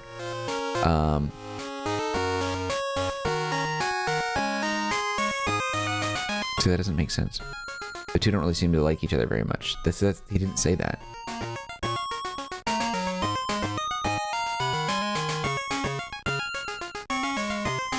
Yeah, it doesn't really say anything here for Gold and Silver. These are all for later things. The chances of finding an egg are different in Gen 2, and the compatibility can be checked by interacting with the Pokemon themselves instead of the Daycare man. Okay, so species, different, original trainer same. It shows interest in other Pokemon. Oh, chance for an egg, 3.91%, or 10 out of 256, which I don't know what that means. 10 out of 256? Isn't there, can you break that stat down a little bit more? Like, why would it be, like, didn't we learn about ratios and all that? When there are two compatible Pokemon in the Daycare or Nursery, the game will periodically decide whether the NPC standing outside the facility has found an egg, with the chances depending on the compatibility of the two Pokemon as detailed in what I just read. This is all from Bulbapedia. If an egg was produced, the NPC will move from their default position so the player can know they have an egg. In Gen 2, the Daycare man will appear in the Daycare's yard. The NPC will hand the player an egg if the player replies they want it. If the player replies they do not want the egg, NPCs will permanently keep it. Okay.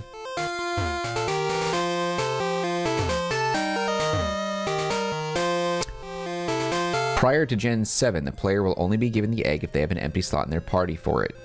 If the player says they want the egg but does not have a spare spot, the Daycare man will keep it until the player next speaks to him, at which point he will offer it again. In Gen 7 and 8, the player no longer needs an empty slot.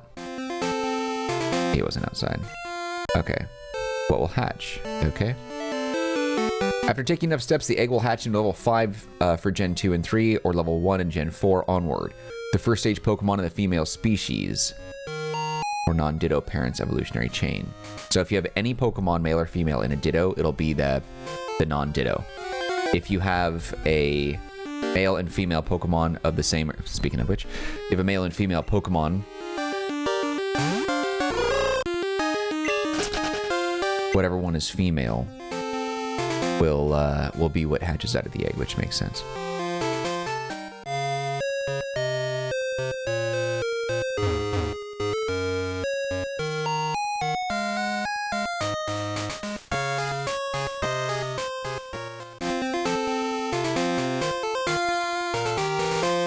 There's one special case where a Pokemon can produce offspring they cannot evolve into it exclusively, and they are not gender counterparts.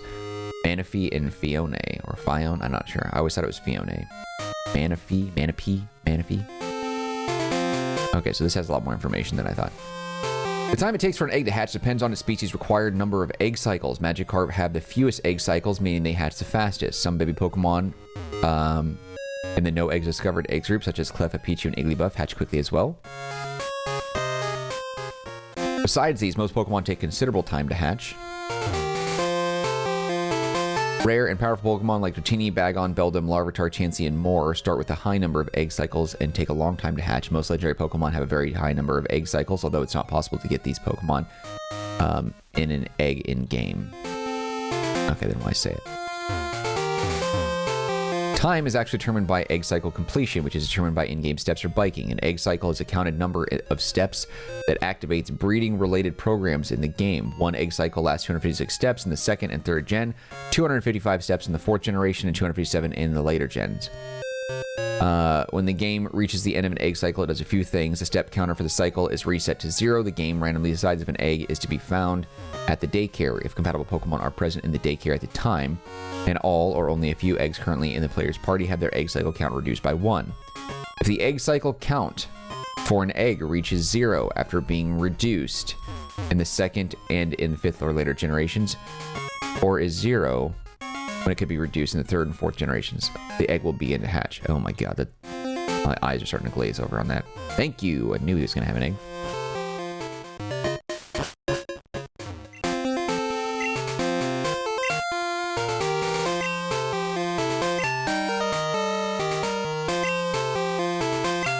Fifth generation and later, if more than one egg reaches 0 at the same time, the first egg immediately hatches while the rest hatch in each time the player takes another step. Okay. So some of this is like talking about generations, it doesn't matter. In the third and fourth generation, the egg cycle steps can be reset by receiving an egg from the daycare man or the Manphy egg from the mystery gift delivery man in the Pokemart. When an egg is received from one of these people, the game resets the egg cycle step to 1 1/3 generation into the fourth generation. An example, oh god. Alright, release these things.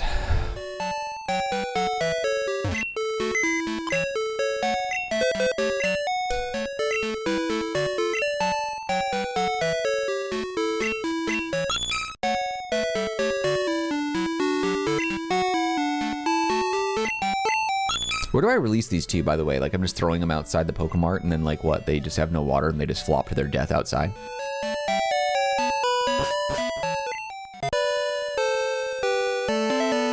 I suppose through the PC, you release them, they get sent to some sort of, like, digital water farm or something like that, that they can then be sent out into the real world.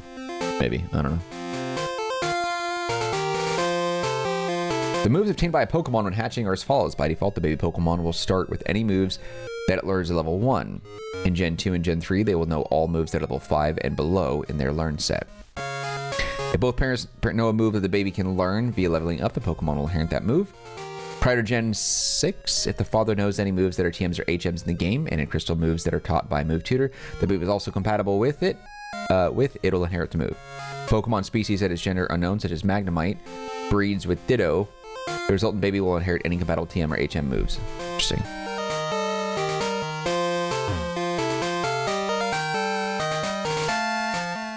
Pokemon Emerald Onward. If either parent is holding a light ball, a bred Pichu will know Volt Tackle. That's cool.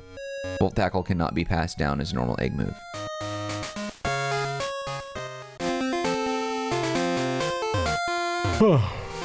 Good God. In Gen 2, the baby inherits its stats from the parents of the opposite gender unless one parent is Ditto, and in that case it inherits the stats from Ditto. The defense... Oh, okay, I don't care. Tiring, dude.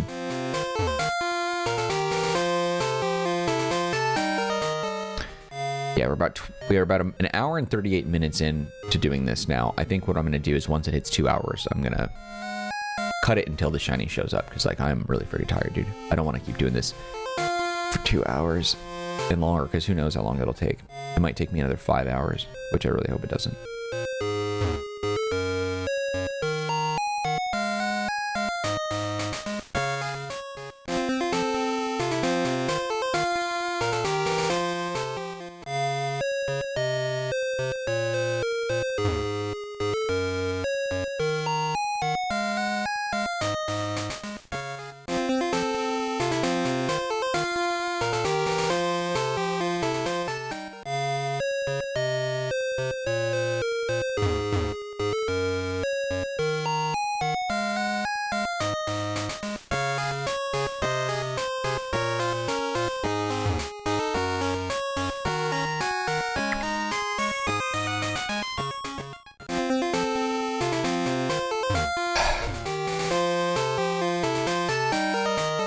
I was taking like 10-second power naps.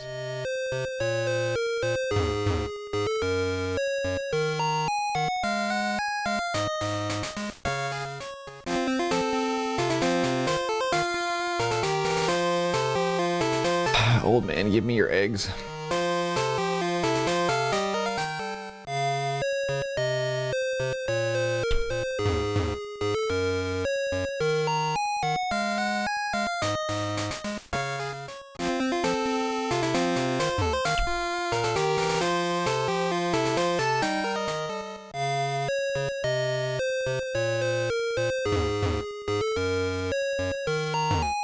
Ugh. I don't know how you guys do this. I couldn't imagine doing this for very long. This is like exhausting.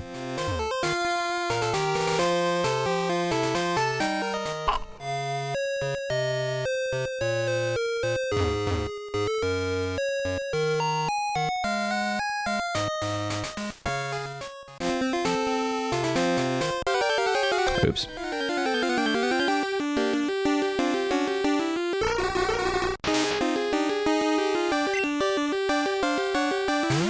It's so funny to me. I have a video up, one of my most, I think actually it is my most popular video, instructing on how to edit the game files of emulated Pokemon games, where you can alter the trade methods, or sorry, the evolutionary method of trade Pokemon. So like if you wanted to evolve like Scyther into Scizor or Haunter into Gengar or whatever, you can do it via leveling up rather than trades.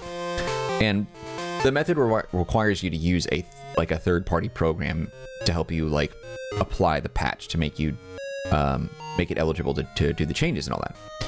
And I use it on every Pokemon game that I play through. I use it on this one. That's how I have a Scizor on my team, even though you can't see it because it's in the box right now. And I get questions like this that I find to be just truly dumbfounding and very dumb.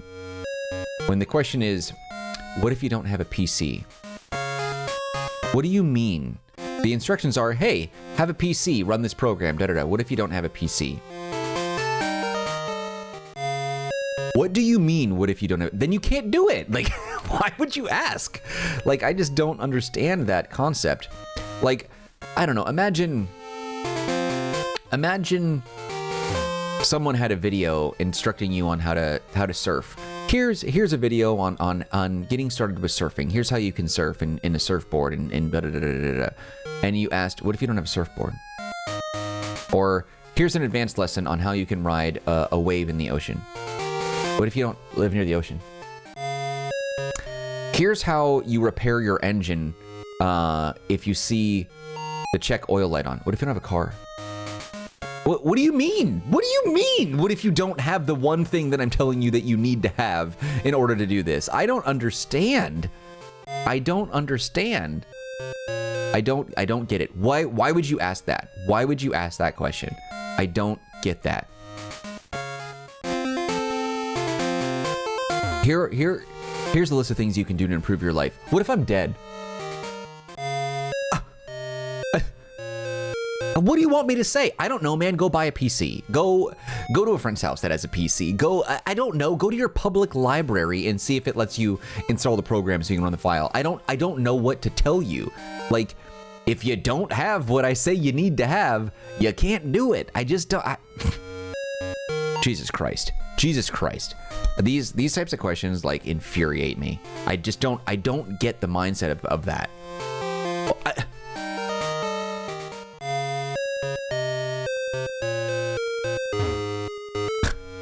Here's how you do this thing in a very specific video game. What if I don't have that specific video game? Oh, what are you talking about? Why would you ask me that? I'm sorry, like, I get it. Like, not everyone has a computer, but like, if I'm giving you instructions on how to do something with a computer, you need a freaking computer. And if you don't have a computer, there's a pretty good chance in 2023 that someone you know has a mother effing computer. Like, I just don't...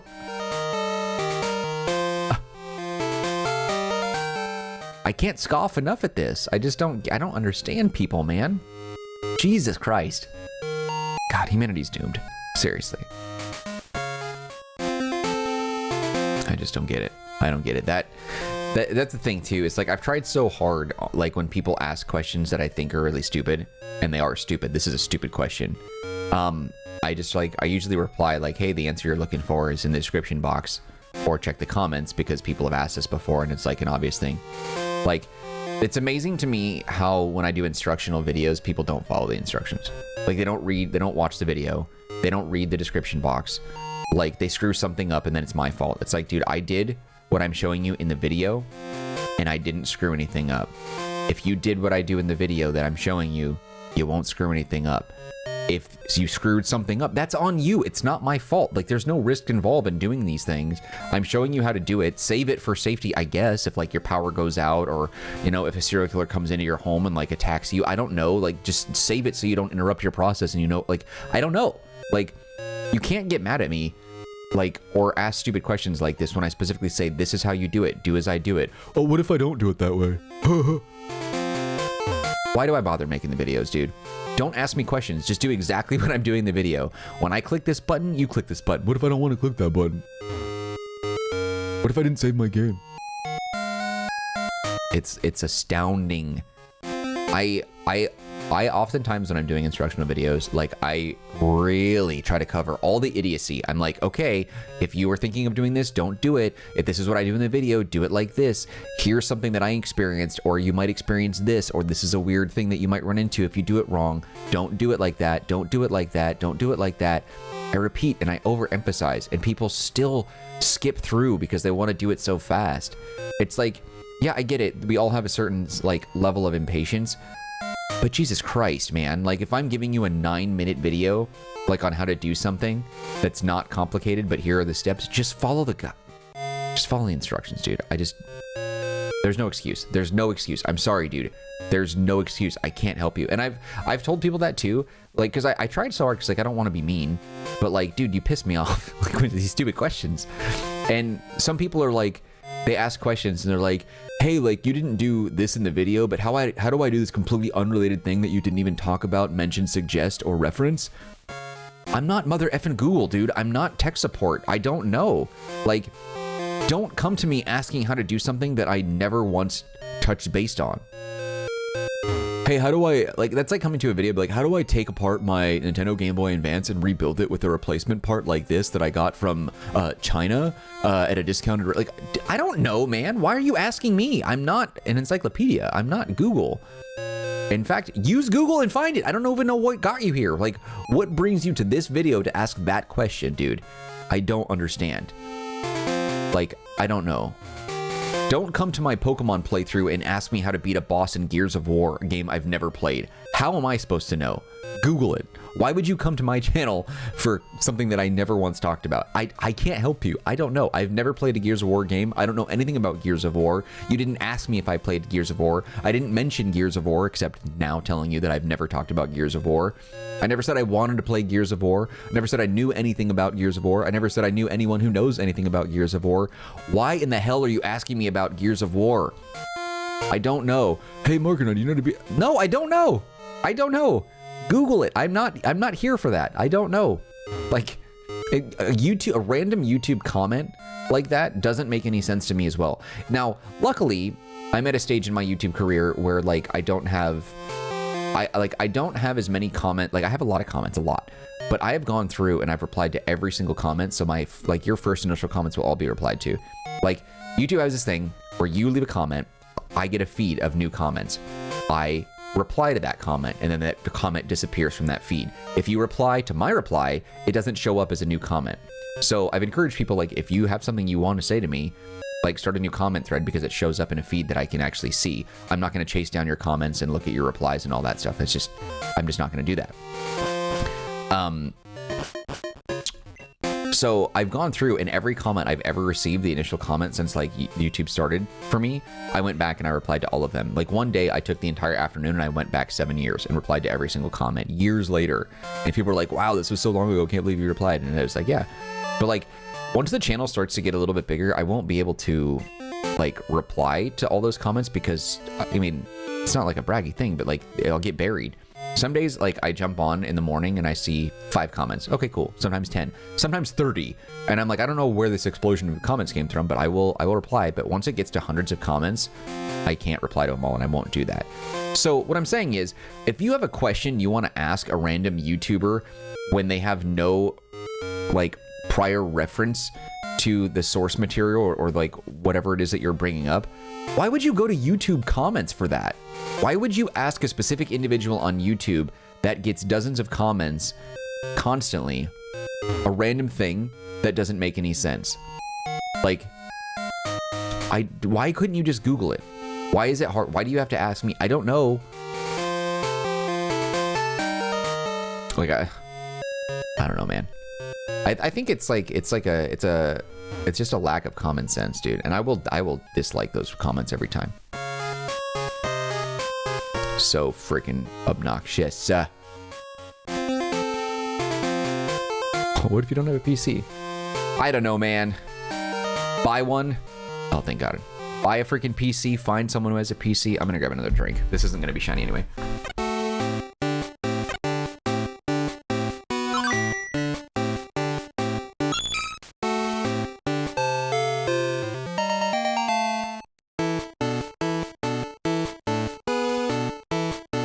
What if you don't have a PC? What am I gonna do with that information? I don't know. I don't know. I can't help you. Jesus. No. Damn, I was really hoping that was going to be a shiny horsey and that I was going to have like some sort of conniption when I came back and saw it. What if you don't have a PC? God. God help us. I don't know. End rant. Until I think of something else to get pissed off about.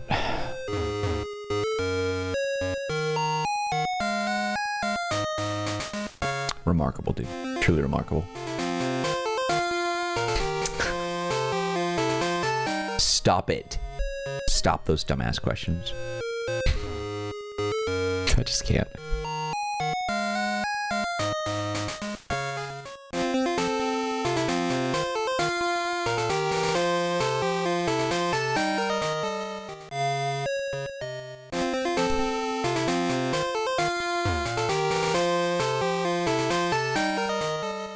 How many eggs do I have with me right now? All right, so it is 1 hour and 52 minutes, roughly. 52 minutes right here. Well, I've edited it so I can add my intro and outro, so whatever. It's skewed, the timing is skewed, but it's about 1 hour and 50 some odd minutes right now into doing this. I'm gonna wait until the clock that I'm looking at strikes exactly 2 hours of recording time.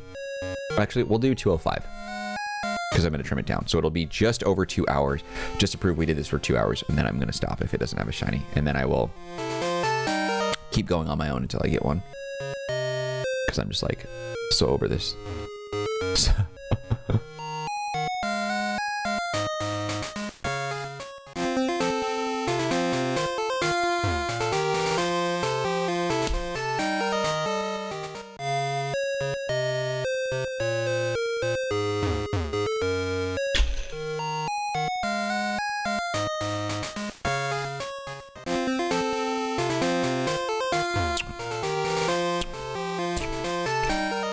Kombucha, baby.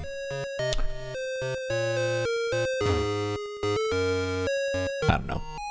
Like, I like replying to the comments, but like, I'm a human being, and I'm not the nicest person in the world. I try not to be an a-hole. But like, sometimes you just need to know. Sometimes you need to be told that like, that was a really dumb question. Like, you should feel dumb for that. I have those moments. Don't get me wrong. I do stupid things all the time. I embarrass myself, foot and mouth things. Like, I do stupid things all the time.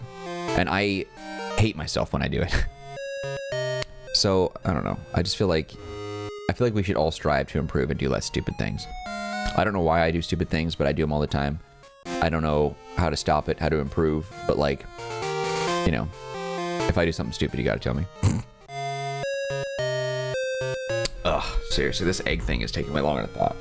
I don't know why, but I thought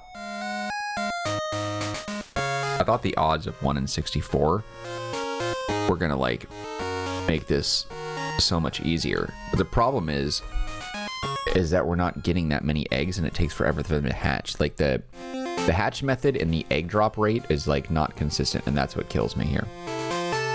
I just want a shiny horsey, dude. Like, seriously, Arceus, what is your problem, man? Why are you being such a bitch?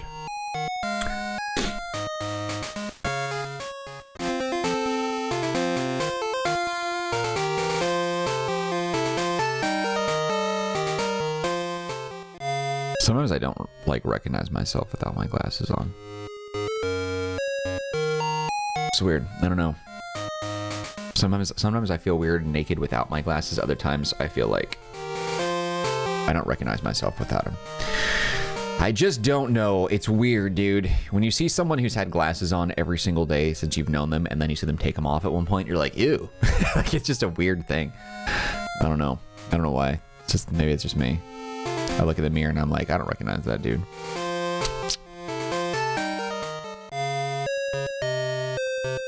Ugh. It's taking so long, man. How many eggs do we have? Is it 1 or 2? Just the 1. It's frustrating to me about Horsey specifically because I've been after a shiny Horsey for the longest freaking time. So I'm still one of the very last people playing Pokemon Go, but I don't actively play that much anymore. Ever since like post-COVID pandemic stuff, they went back on like all the different things that like were beneficial quality of life changes for the community. Like, I don't know, raid pass pricing, distance, like for hitting Pokestops and stuff like that, how long community days were, all those things. Once they went back on that, increased prices and everything, decrease the distance, or increase the distance decrease the distance so you had to get closer to certain things, like decrease the community day time. Like, Niantic is just a bunch of freaking morons. The people in charge of that company are idiots. They're all stupid. I can't stand them. Or at least the ones that are making the changes are stupid. I guess there's probably a lot of employees there that do great work that don't agree with those changes being made. But like overall, the leadership there is moronic, and they're like facing lots and lots of backlash from the community. Players are dipping out of the game, the ones that have been around for a long time like me. And they just reported their first quarterly loss, I think, in the company's history. And it's funny because I've been reading a lot about Niantic as a company, and some people that were working there or have posted anonymously that are currently working there. And they're pretty much saying that the Niantic leadership believes that they make all the money and that they're making all the right choices because they think that Pokemon Go is successful because of Niantic's genius and not in how they design everything, and not because Pokemon sells itself. Like, you play the game because it's like easy shinies, like that's an easy catching legendaries and all other stuff. Like, that's why you play the game. It's not because it's fun. It's not because it's well designed. The game is a disaster. It's a buggy garbage mess. Things are laggy. It doesn't work very well. Tap, tap, tap for combat is stupid. Like, throwing Pokeballs is like, okay, fine. Like, that's not a terrible thing, but like, it's not some groundbreaking, remarkable like thing that the game has. Like, it's not it doesn't really redefine gaming for me. But Niantic thinks that they're the ones that made the game successful because of their ideas and not because Pokemon is popular on its own. And so what I've been doing over the last several weeks, maybe even a few months, is I've just been going and I've been transferring all my shiny legendaries and shiny Pokemon that I want to keep up to Pokemon Home, just getting my Pokemon out of there. I remember one time I accidentally bought $100 worth of gold coins or like whatever their currency is, and I immediately asked for a refund because it was an accident. I didn't want to do that, but I got to keep the coins. So I was living off of $100 worth of coins for a long time for like raid passes and all that stuff. So I got like all that stuff for free. I thought I would get banned, but somehow, like Pokemon Go, Niantic, whatever, I didn't get punished for getting a refund. But I haven't really been doing anything lately, and they have some community days that interest me, some that don't, whatever. I'm not after every single shiny ever, but I go after the ones that I want. Sometimes they do like the spotlight hour, which just has like a lot of one particular Pokemon with no increased shiny odds, whatever. And I've been after a Horsey for a long time, and I don't think Horsey's ever had a community day, which surprises me because it's a 3-stage Pokemon, which would make perfect for a community day. I feel like it's got to be coming at some point.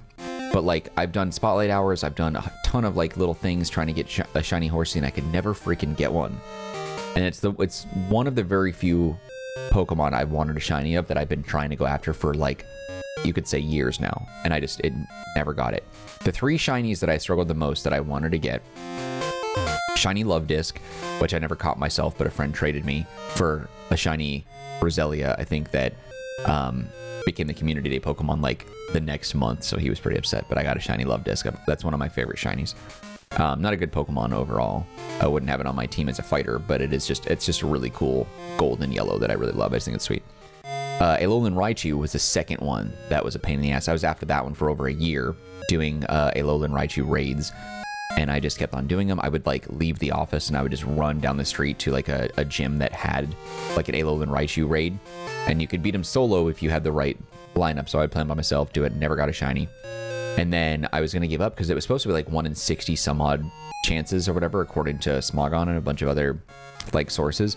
And I was like over 100 raids, and I just couldn't, I never got it. And then like within a week I got 3 somehow, like over 100 raids later, 3 within a week. And so 2 of them are in Pokemon Home. I got 2 males and a female, and they're both up there. And then the last one is Horsey. Horsey was the only other one that I was going after that I could never get, and it just never showed up. And now I'm finally like fighting for it here, and it's really annoying because this is just like the best chances or best odds for shinies, but like the time it takes to do all this is a nightmare for me.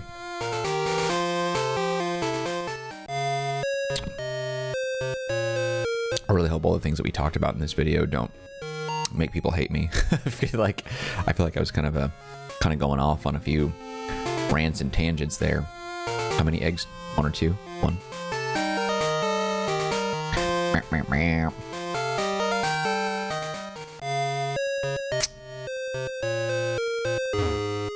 I thought maybe, like, I wonder, like, when you get the eggs, let's say somehow I managed to get, like, really lucky and I had 5 eggs, like, in my inventory, and then I saved it, hatched all 5 and not shiny. Could I soft reset it and then get those 5 and just keep doing that over and over again? Would that trigger them to have a new line of shiny chances? Because I feel like, I wonder how that is. Let's look that up. Okay, let's see. Soft reset, egg hatch, shiny. While you receive an egg, its IV's nature and gender are determined and set in stone. You definitely can't change that. Shinies is significantly different. While soft resetting for 1 or 5 eggs on the one game will... Wait. While soft resetting the 1 or 5 eggs on the one game will never roll a shiny. You could trade your eggs to another game and have another go at it, hoping it's shiny.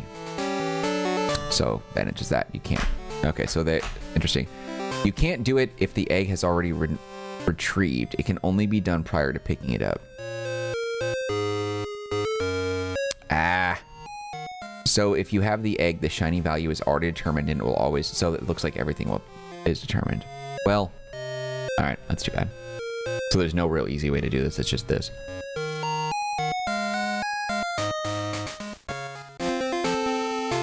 That was a really ugly ass face. Is he out here? I didn't check.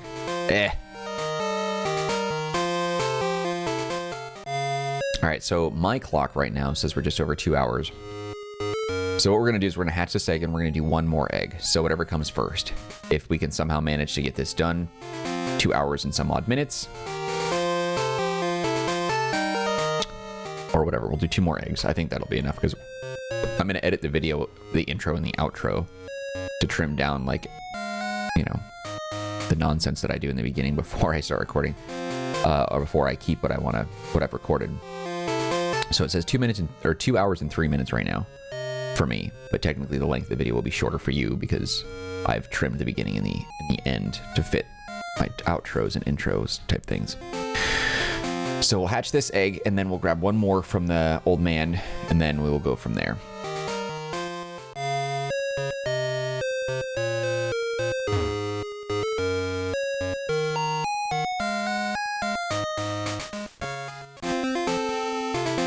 Old man, give me your egg. Where are you?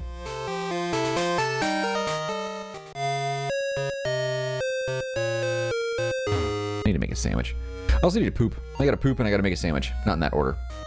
I'm gonna, yeah. I don't know, whatever. I'll take a break, go poop, make some food, and come back to this. That's what I'll do. Alright. Be a shiny baby. Come on, come on, come on, come on, come on, come on. Come on, come on, come on. Oh, I don't know why that I thought this wasn't gonna be shiny. You bitch. No. Come on, dude. I'm upset. That sucks. We'll do 1 more egg. Last one. Last egg, and then I'm not going to record the rest of it, and I'll just try to get a shiny on my own, because I don't want to sit here and record. I want to sit in silence while watching Netflix doing this, because it's going to take me way too long. 2-hour-long video just trying to get a freaking horsey ranting on stuff. I hope this stuff doesn't bite me in the ass. I hope I didn't talk about any topics that'll make you guys mad. I was kind of thinking about that now. I said I wouldn't edit it, so I won't until we get the shiny, I guess, after 2 hours. But like, I just, ugh.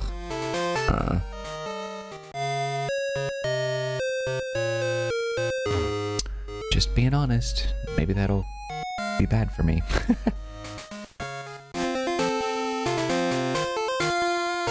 Old man, give me your eggs, son.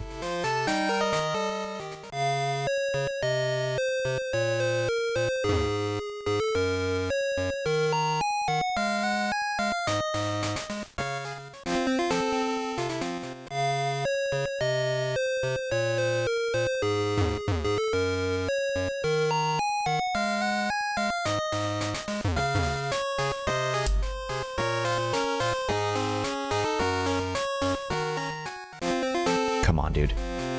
Ugh, I just want one more egg and then we'll wrap it up. Yeah, it's 2 minutes. Sorry, 2 hours and 5 minutes and counting. Final egg. The moment of truth.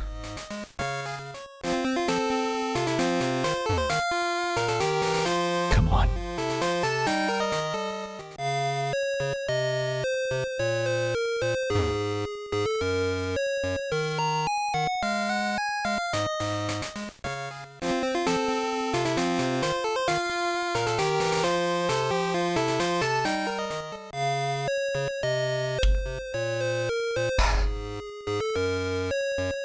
I'm gonna be shocked if anyone actually watches this video all in its entirety.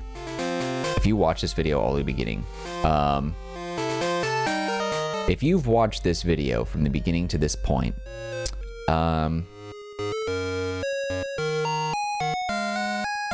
to think, how do you prove it? Leave a unique comment, I guess. Okay. All right, fine. If you've watched this video in its entirety, leave a comment and say whatever it is that you want to say if you were going to leave a comment anyway, but include hashtag Marcanine. Or if you weren't going to leave a comment, then you can just say hashtag Marcanine. Like if you felt compelled to say something, just leave a comment, whatever you want to say, whatever you were going to say, and then include hashtag Marcanine somewhere in there. I don't know. Just so I can see. I just want to see how many hashtag Marcanines there are if you watch this video completely. Because once we get the next egg, I'm just going to like skip over all the stuff that I have to do in between, and then we're going to go for shiny horsey in between videos. And then I'm going to level it up and try to get a shiny Kingdra. And I'm probably going to use like the rare candy cloning method just to kind of build them up because I don't want to waste my time or take so much time. I want shiny Kingdra before we get to before we get to the radio tower, actually. Come on, dude. I have to poop, and I really want you to give me an egg. Seriously. Okay? It was the stomach feeling was tolerable, but now it's knocking. Let's get this going. Come on. Like, seriously, old man. God.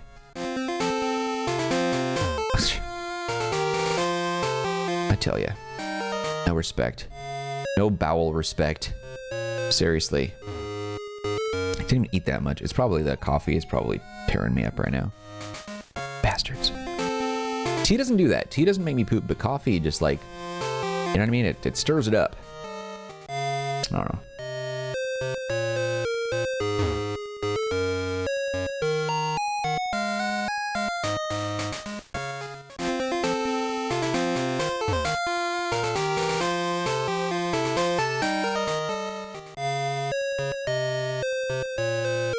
When I buy a house someday, I'm gonna have a garden full of bees. I'm gonna have a bunch of flowers that bees can come and hang out in. I just hope when I have kids someday, they're not allergic to bees, because that would suck. Like, I don't want to be a beekeeper. I don't want to have a bee farm, but like, I want to have like a section dedicated, like off in the distance, like just for the bees, so they can kind of do their own thing. Just a beehive out there, just, you know, whatever. Just so they can mind their own business. Just do their thing, you know. Flowers and all that, so they're available.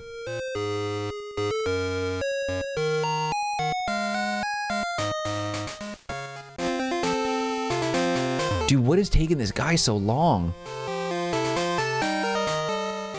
I am like shocked that it's taking this long for this guy to give me an egg. We're over 2 hours and 5 minutes now. My clock says 2 hours and 10 minutes. Have to be here. Dude, are you serious? This guy.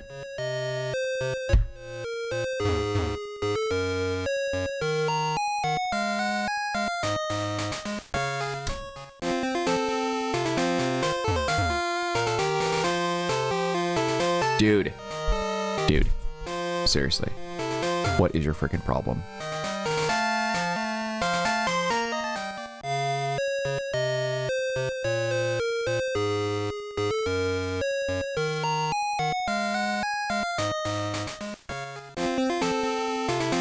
My man!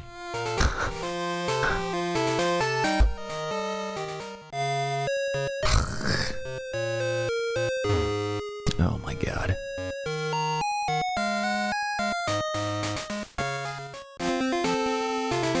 Why did I say I would do one more egg? My luck is just like running out right now.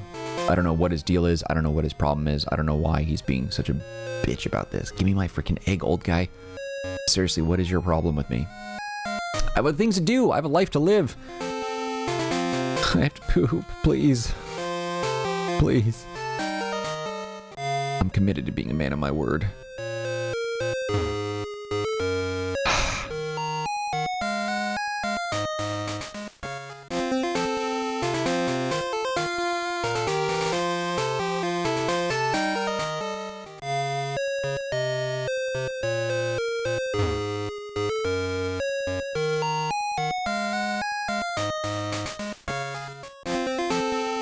Yes? Ah, come on! Why are you doing this to me?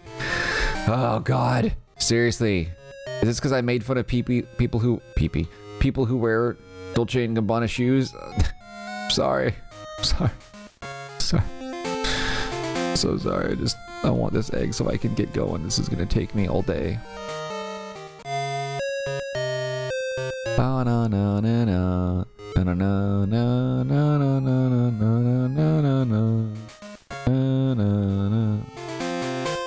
Dude, this is insane. Why is my luck so poor that he's not wanting to give me an egg? I've been sitting here for 2 hours and he doesn't want to give me an egg right now. What is your problem? Come on, dude. Come on, dude. This is ridiculous.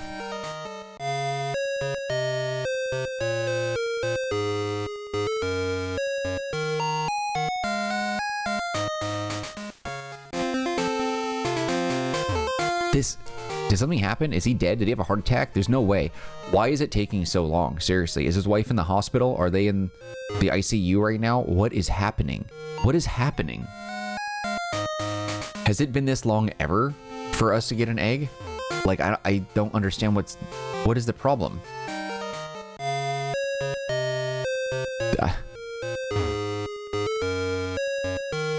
This is the longest time that's ever taken for us to get an egg, and I don't get what's going on here. Dude, lay what? Lay what the H?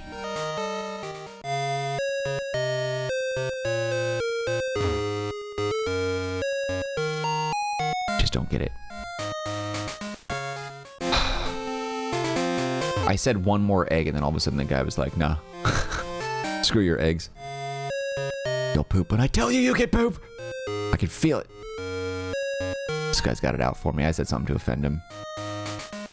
He's the one who left the comment about the PC, huh? Marcanine, what if I don't have a PC and I can't do the trade evolution thing? What if I can't do it? And you can't do it. Go to the department store. I'm sure they've got something. Come on, dude. What is the deal? What is happening? What is happening? What is going on right now? Why is this guy not showing up? This is nuts.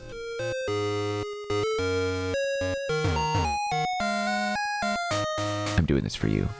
I'm holding it for you guys now. Come on. Oh.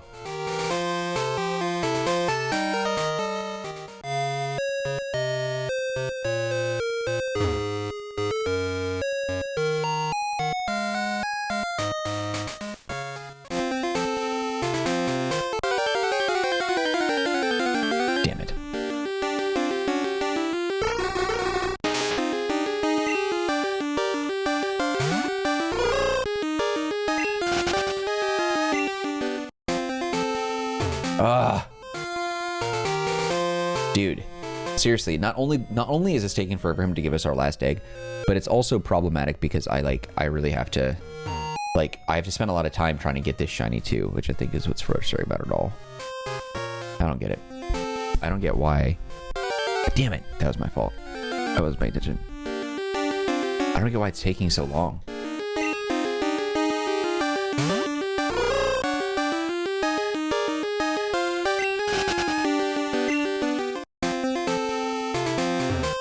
I don't get it. I don't understand what he's doing. This is some rotten luck, I'm telling you right now.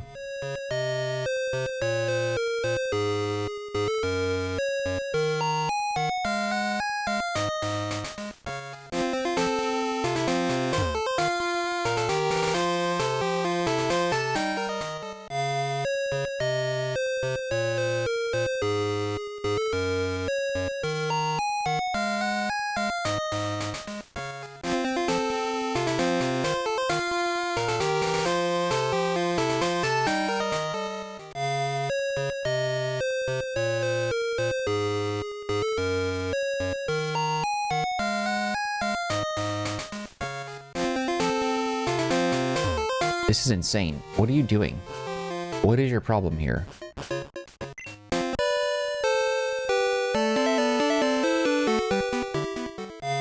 Wait, I just noticed. I didn't realize this was a thing now. So I haven't been using the bicycle for a long time because I just didn't really care to use it because I didn't like the sound that the bicycle song made. I just now noticed that the bicycle song plays when you're in a certain zone. But then when you move to a completely different zone, the bicycle song goes away and plays that zone's music. I didn't know that. I would have been using the bicycle a lot more if I would have noticed that. I don't know how I just picked this up. I just now noticed it. That's amazing. Okay, this is taking more than 2 hours. That's fine. This is going to be like the longest video of my life because I'm not getting any bloody mother effing eggs. All right, look, Gyarados. Impregnate that horsey. Seriously. Get her pregnant now. Gyarados decided he wants to use condoms anymore because he's tired of all his children being released into the wild.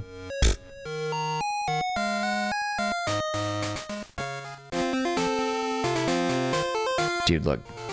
Gyarados, seriously, man.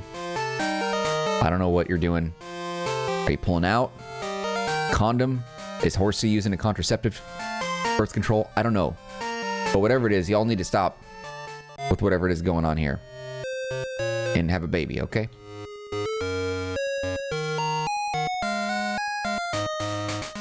Just have a baby. That's all I'm saying. And then if I don't like it, chances are I won't. I'll release it into the wild and never see it again.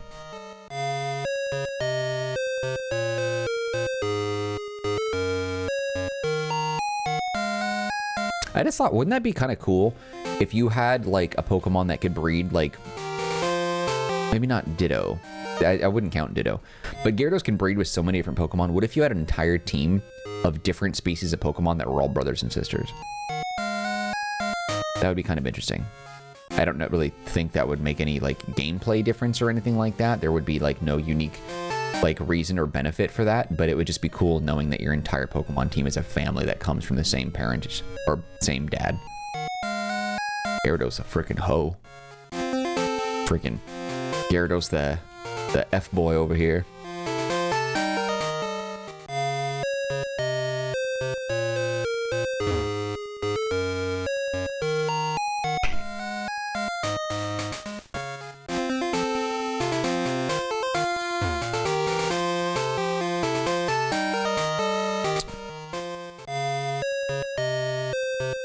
I have no idea why it's taken so long. This is now by far the longest Pokemon video I've ever had. With absolutely zero payoff. Okay, something's wrong, right? Something's broken here. What is the problem? Something's not right. This doesn't make any sense. Is my luck just going so badly right now that he's just not showing up? Like, it seems like that's weird. We've not had this sort of luck before. Or it's been so bad. I don't get it. That's so strange.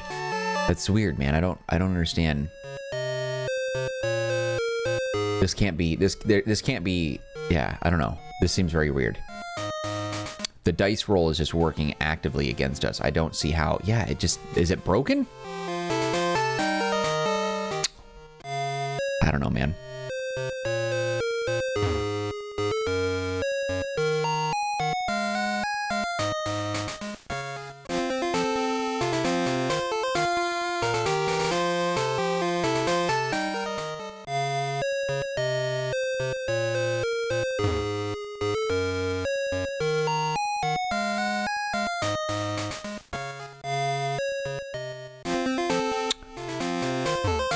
Is it...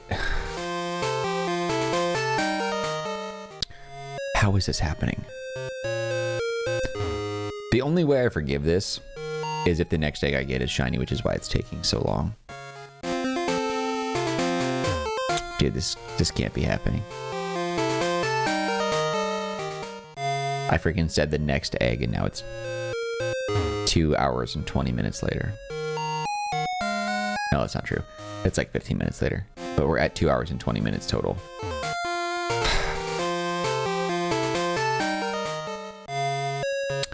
Just killing us right now.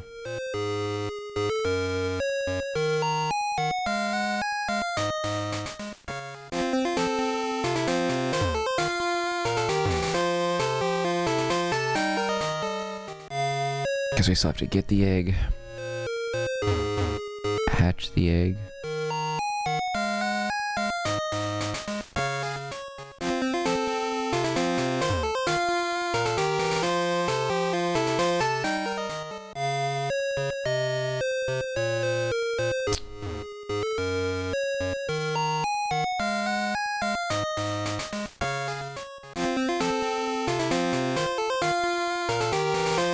I don't know what's going on.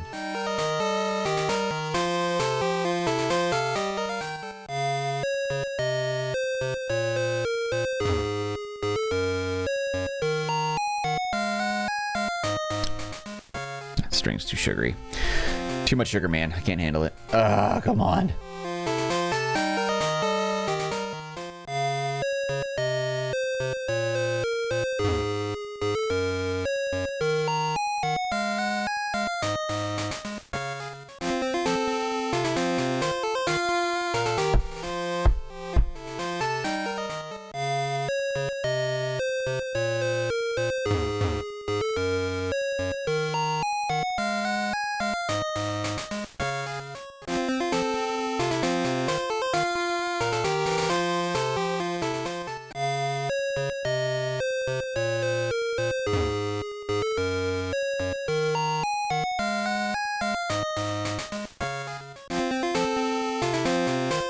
Dude, what is the problem?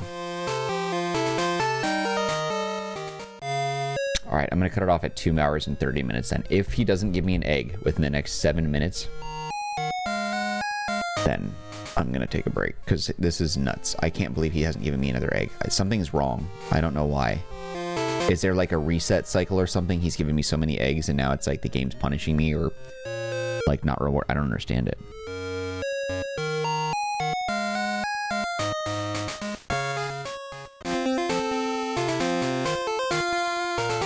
Because I know it resets right here every time. You can even see a little delay where it skips because it's loading into a new zone. It'll do it again on the way out. There. Yeah, you can see it. Like there's a single frame where it just reloads the area. But I went into the Pokemon Center and into the Daycare both, trying to reset it as well, thinking that might have some sort of impact, but I don't know what the problem is. I've never seen this before. We've not had this happen at all.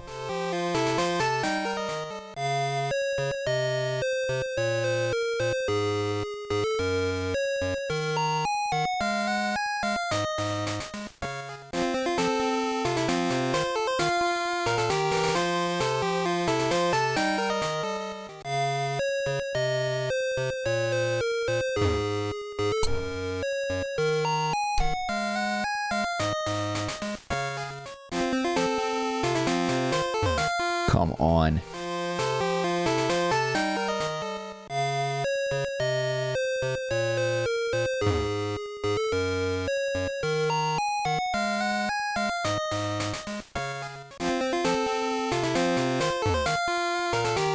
I can't believe this. I don't know why it's happening. I wonder if there's like a cooldown period or something that the game has where it's like, okay, you've had X amount of eggs. Now I'm just not going to give them to you. Or is it just really, really, really, really bad luck right now? I don't know what's happening here. Is my horsey alive? Let me check these Pokemon. You guys were just banging it out a little bit.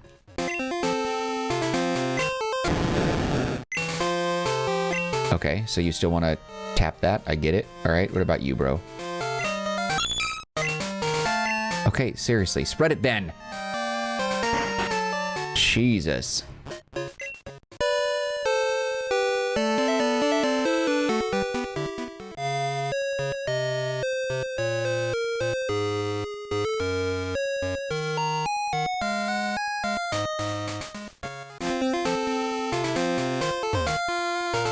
$55, $56, $57. 2 minutes, 26 seconds. All right, sorry. 2 hours, 26 minutes. Whatever. I'm like so drained right now. All right, what is the deal?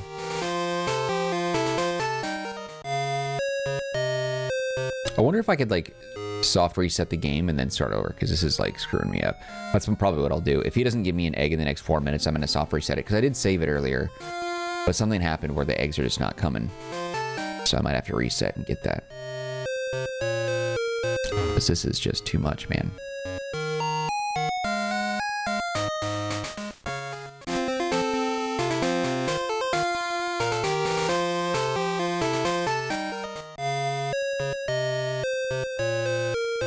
There, we got 3.5 minutes left here.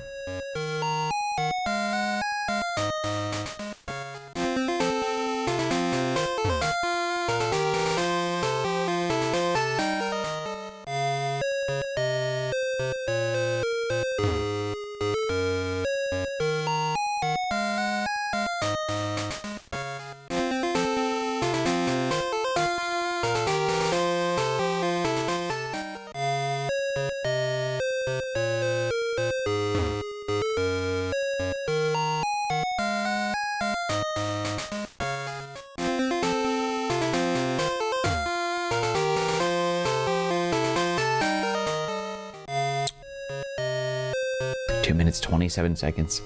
Oh, why do I keep saying that? 2 hours 27 minutes 34 35. Okay, yeah, I don't know, I can't read the clock. I don't know, something's up. I think something's broken. I doubt he's gonna give us an egg. I think that I'll definitely stop right at 2 hours and 30 minutes, but I don't think he's not gonna give us one. I might just have to reset it and then go from there. I don't know why it's happening like this. I refuse to believe it's an RNG bad luck thing. It makes zero sense. We've had so many eggs so far, and then all of a sudden, like, 0. There has to be something weird going on. Maybe it's a certain amount of Pokemon, like, eggs per day. I don't know what it is. I'll have to look into it and then research that on the side, because this is very strange. I don't know what this is. I don't know why this is happening. Like, the eggs all of a sudden are just, like, not coming at all. So I'll probably just have to reset it, and then maybe that's it. I would be inclined to believe there's a certain amount of eggs that it'll give you per day. I would believe that. If it was like, okay, you can only have 10, 12, 14 eggs a day, I can see that being the case, but I've never heard of that before, so I don't know if that's true. But I can see that happening. All right, 1 minute and 30 seconds left. And then we'll have done this for 2.5 hours. Oh, you bitch! Yeah, you finally gave me an egg, you little dirt bag. All right, this better be a shiny or I'm gonna kick you right in the freaking glasses. Yeah, okay. Yeah, I want it. Jesus. Yeah, okay, thanks. God, what a dry spell. Seriously. Alright, this will be the last egg right here. We're gonna hatch this bitch. So this will probably take like 1,000 steps, I bet. Something nonsensical. Alright, so we're just gonna say roughly. We're gonna start it here. So, okay, so I'm gonna ignore the first some odd. Okay, so that's 50. Alright.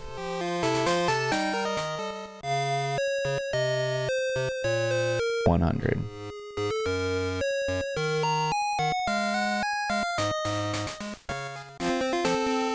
$150.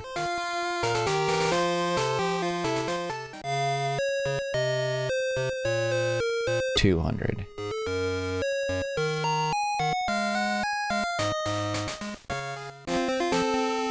250.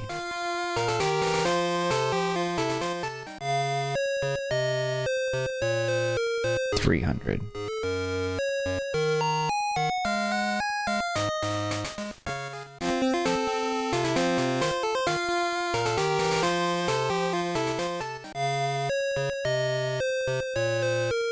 $400.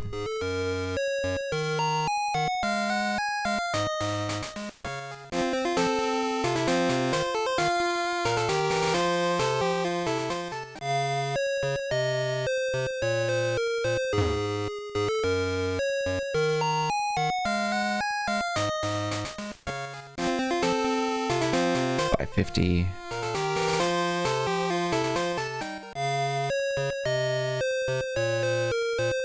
$6.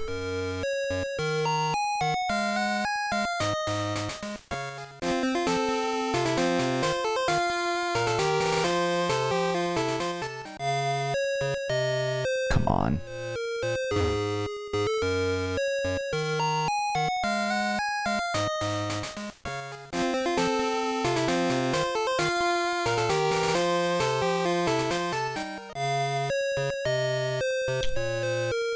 How much is this now? 700 or something like that? Come on.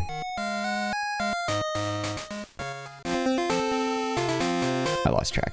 I gave up. I gave up, man. Come on, how many would it be? Would it be more? Is it possible to be more than 1,000? Say what, like 800 here? Maybe, something like that. So we were almost at 1,000, but like, I feel like more than 1,000 steps would be nuts, no?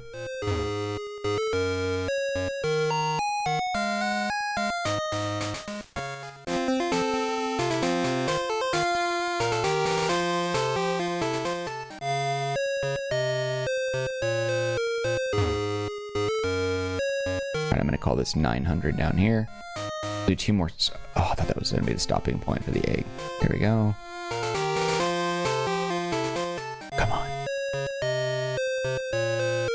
Maybe 950. I don't know. Somewhere around there.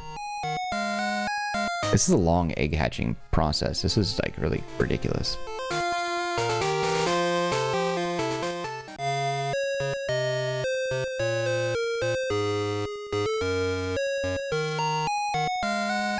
That seems crazy. I might have to research how many steps max it would take to hatch the egg, because this is crazy. That's at least 1,000 steps now.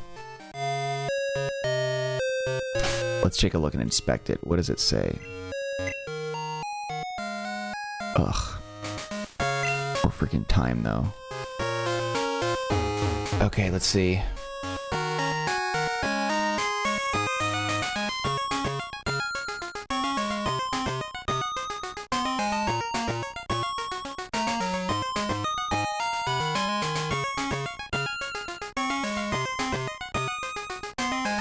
Okay, I gotta poop. I'll be back. All right, I'm back. Don't ask. Anyway, okay. Let's hatch this egg and wrap this up, because I said I would do this final egg and see how it goes. I want to. Come on. It took so long to get that egg. This one needs to be a good one. You know what I mean? It needs to be there. Come on. Give me there. Give me there. Just give me there.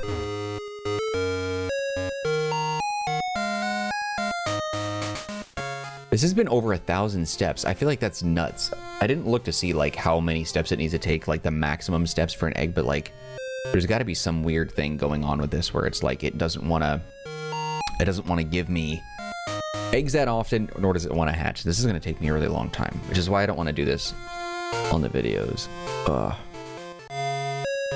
Or like while I'm recording, because it's just too much. This is like the longest thing ever. Come on, man.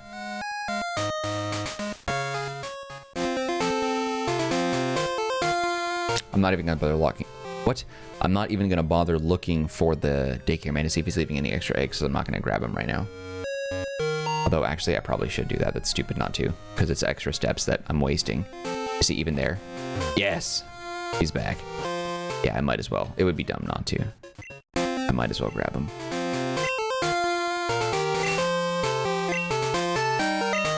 Oh. Man, oh man. The other thing is too is I really want to mail one of these, so if it turns out to be female, I'm probably just gonna quit. I would prefer male, but like, it is what it is, man. I wonder though if the is there better chances if they're both shiny? Probably not, huh? Yeah.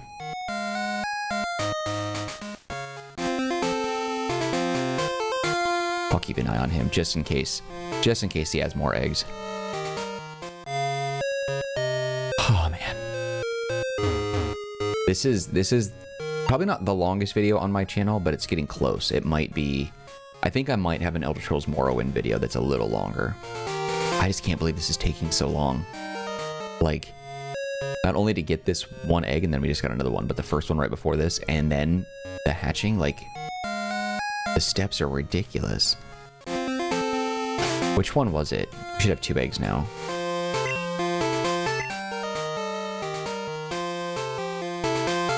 Barely even, yeah, there's something going on where the egg hatching thing is just like, it's just not working for me.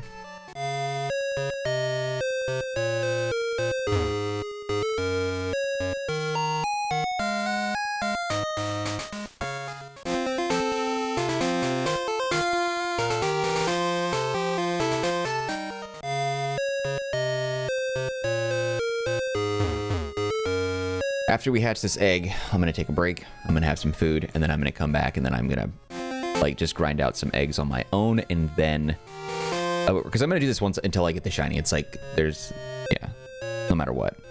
So we're gonna get the shiny in this episode. I'm just not gonna record the 100% experience. I thought that it would be fine if I did it in 2 hours or 3 hours maybe. No, 2 hours is the cutoff. I just don't think it needs to be that long. I don't know, we'll see.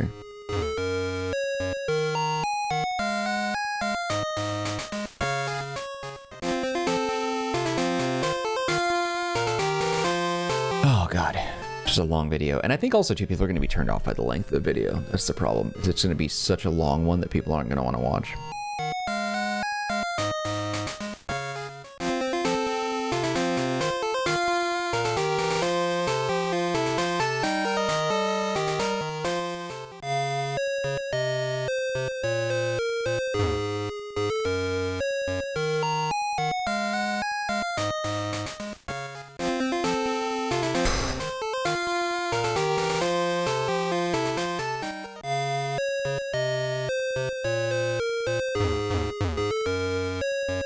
Dude, come on. Why is it taking so long to hatch this? This is just getting ridiculous now.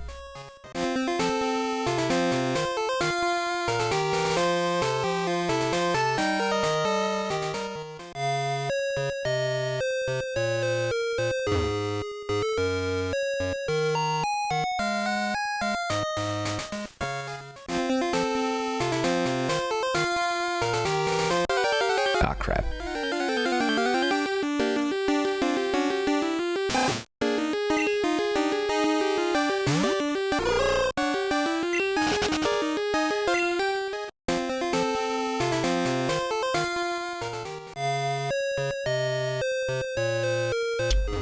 Any minute now.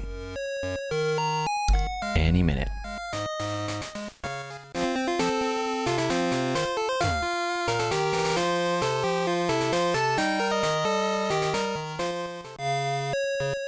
Come on, come on, come on.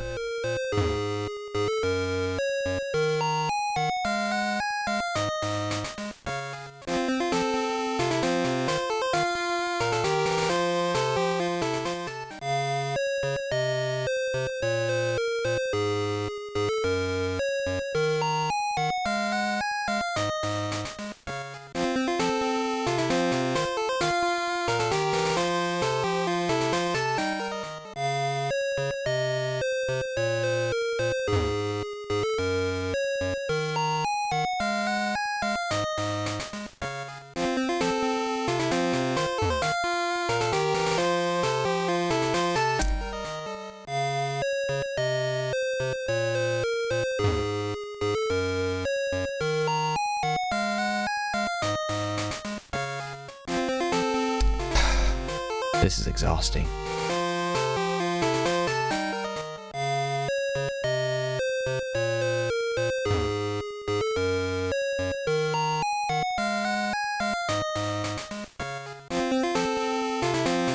Hey, one more egg. Cool. See, now they're spitting them out like crazy. There must be some sort of cycle that they go through.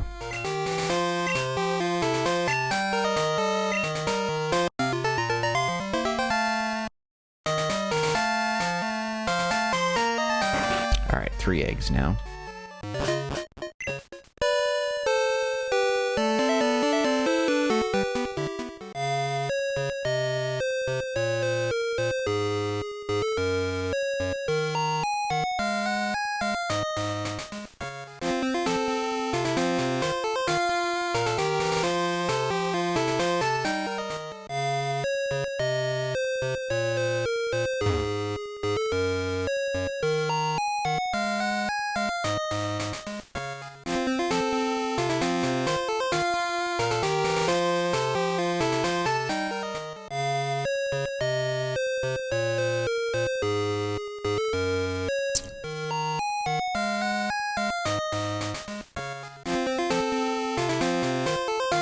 Come on, something hatch for me.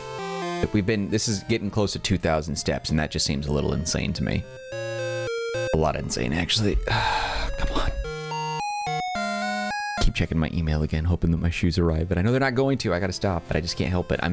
Sometimes I get so impatient and hyperfixated on things that I just can't. I can't pull myself away. It's part of the ADHD thing. I just like, my brain constantly works against me, and I hate it. Like, I could be such a patient, intolerant person of, like, stupid things like this, but, like, the anxiety and the anticipation just, like, build into overwhelming amounts.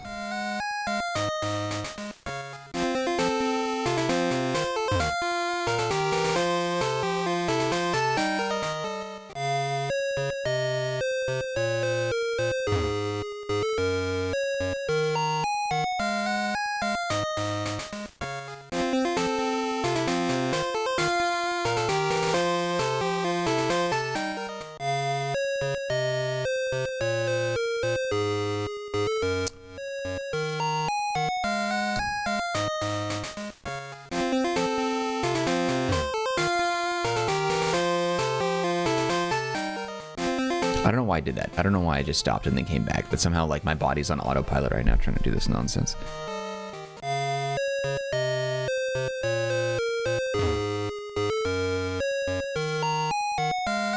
Thank God.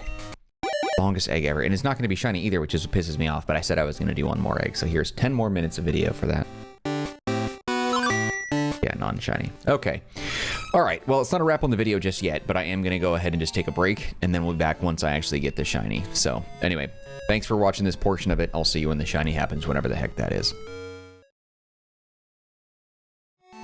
It's over! It is finally over! Oh my God. This was a harrowing experience. The 1 in 64 thing, I don't know. It seems like BS, if you ask me. It took forever. I couldn't even get it done in a single day, but we got it, and it's mail, baby. Look at that. That's what I'm talking about. Oh my God, this was a pain in the ass. This was the worst experience I've ever had. I'm not I'm not doing this again for any other Pokemon. This took me so long, and I sat here while watching reruns of 30 Rock. It's just too much, dude. I don't know. There are people in the Discord that were talking about how they got like 15 eggs to get the shiny doing this method, and it just didn't work. It did not work for me. I did not. Dude, whatever, man. Whatever, man.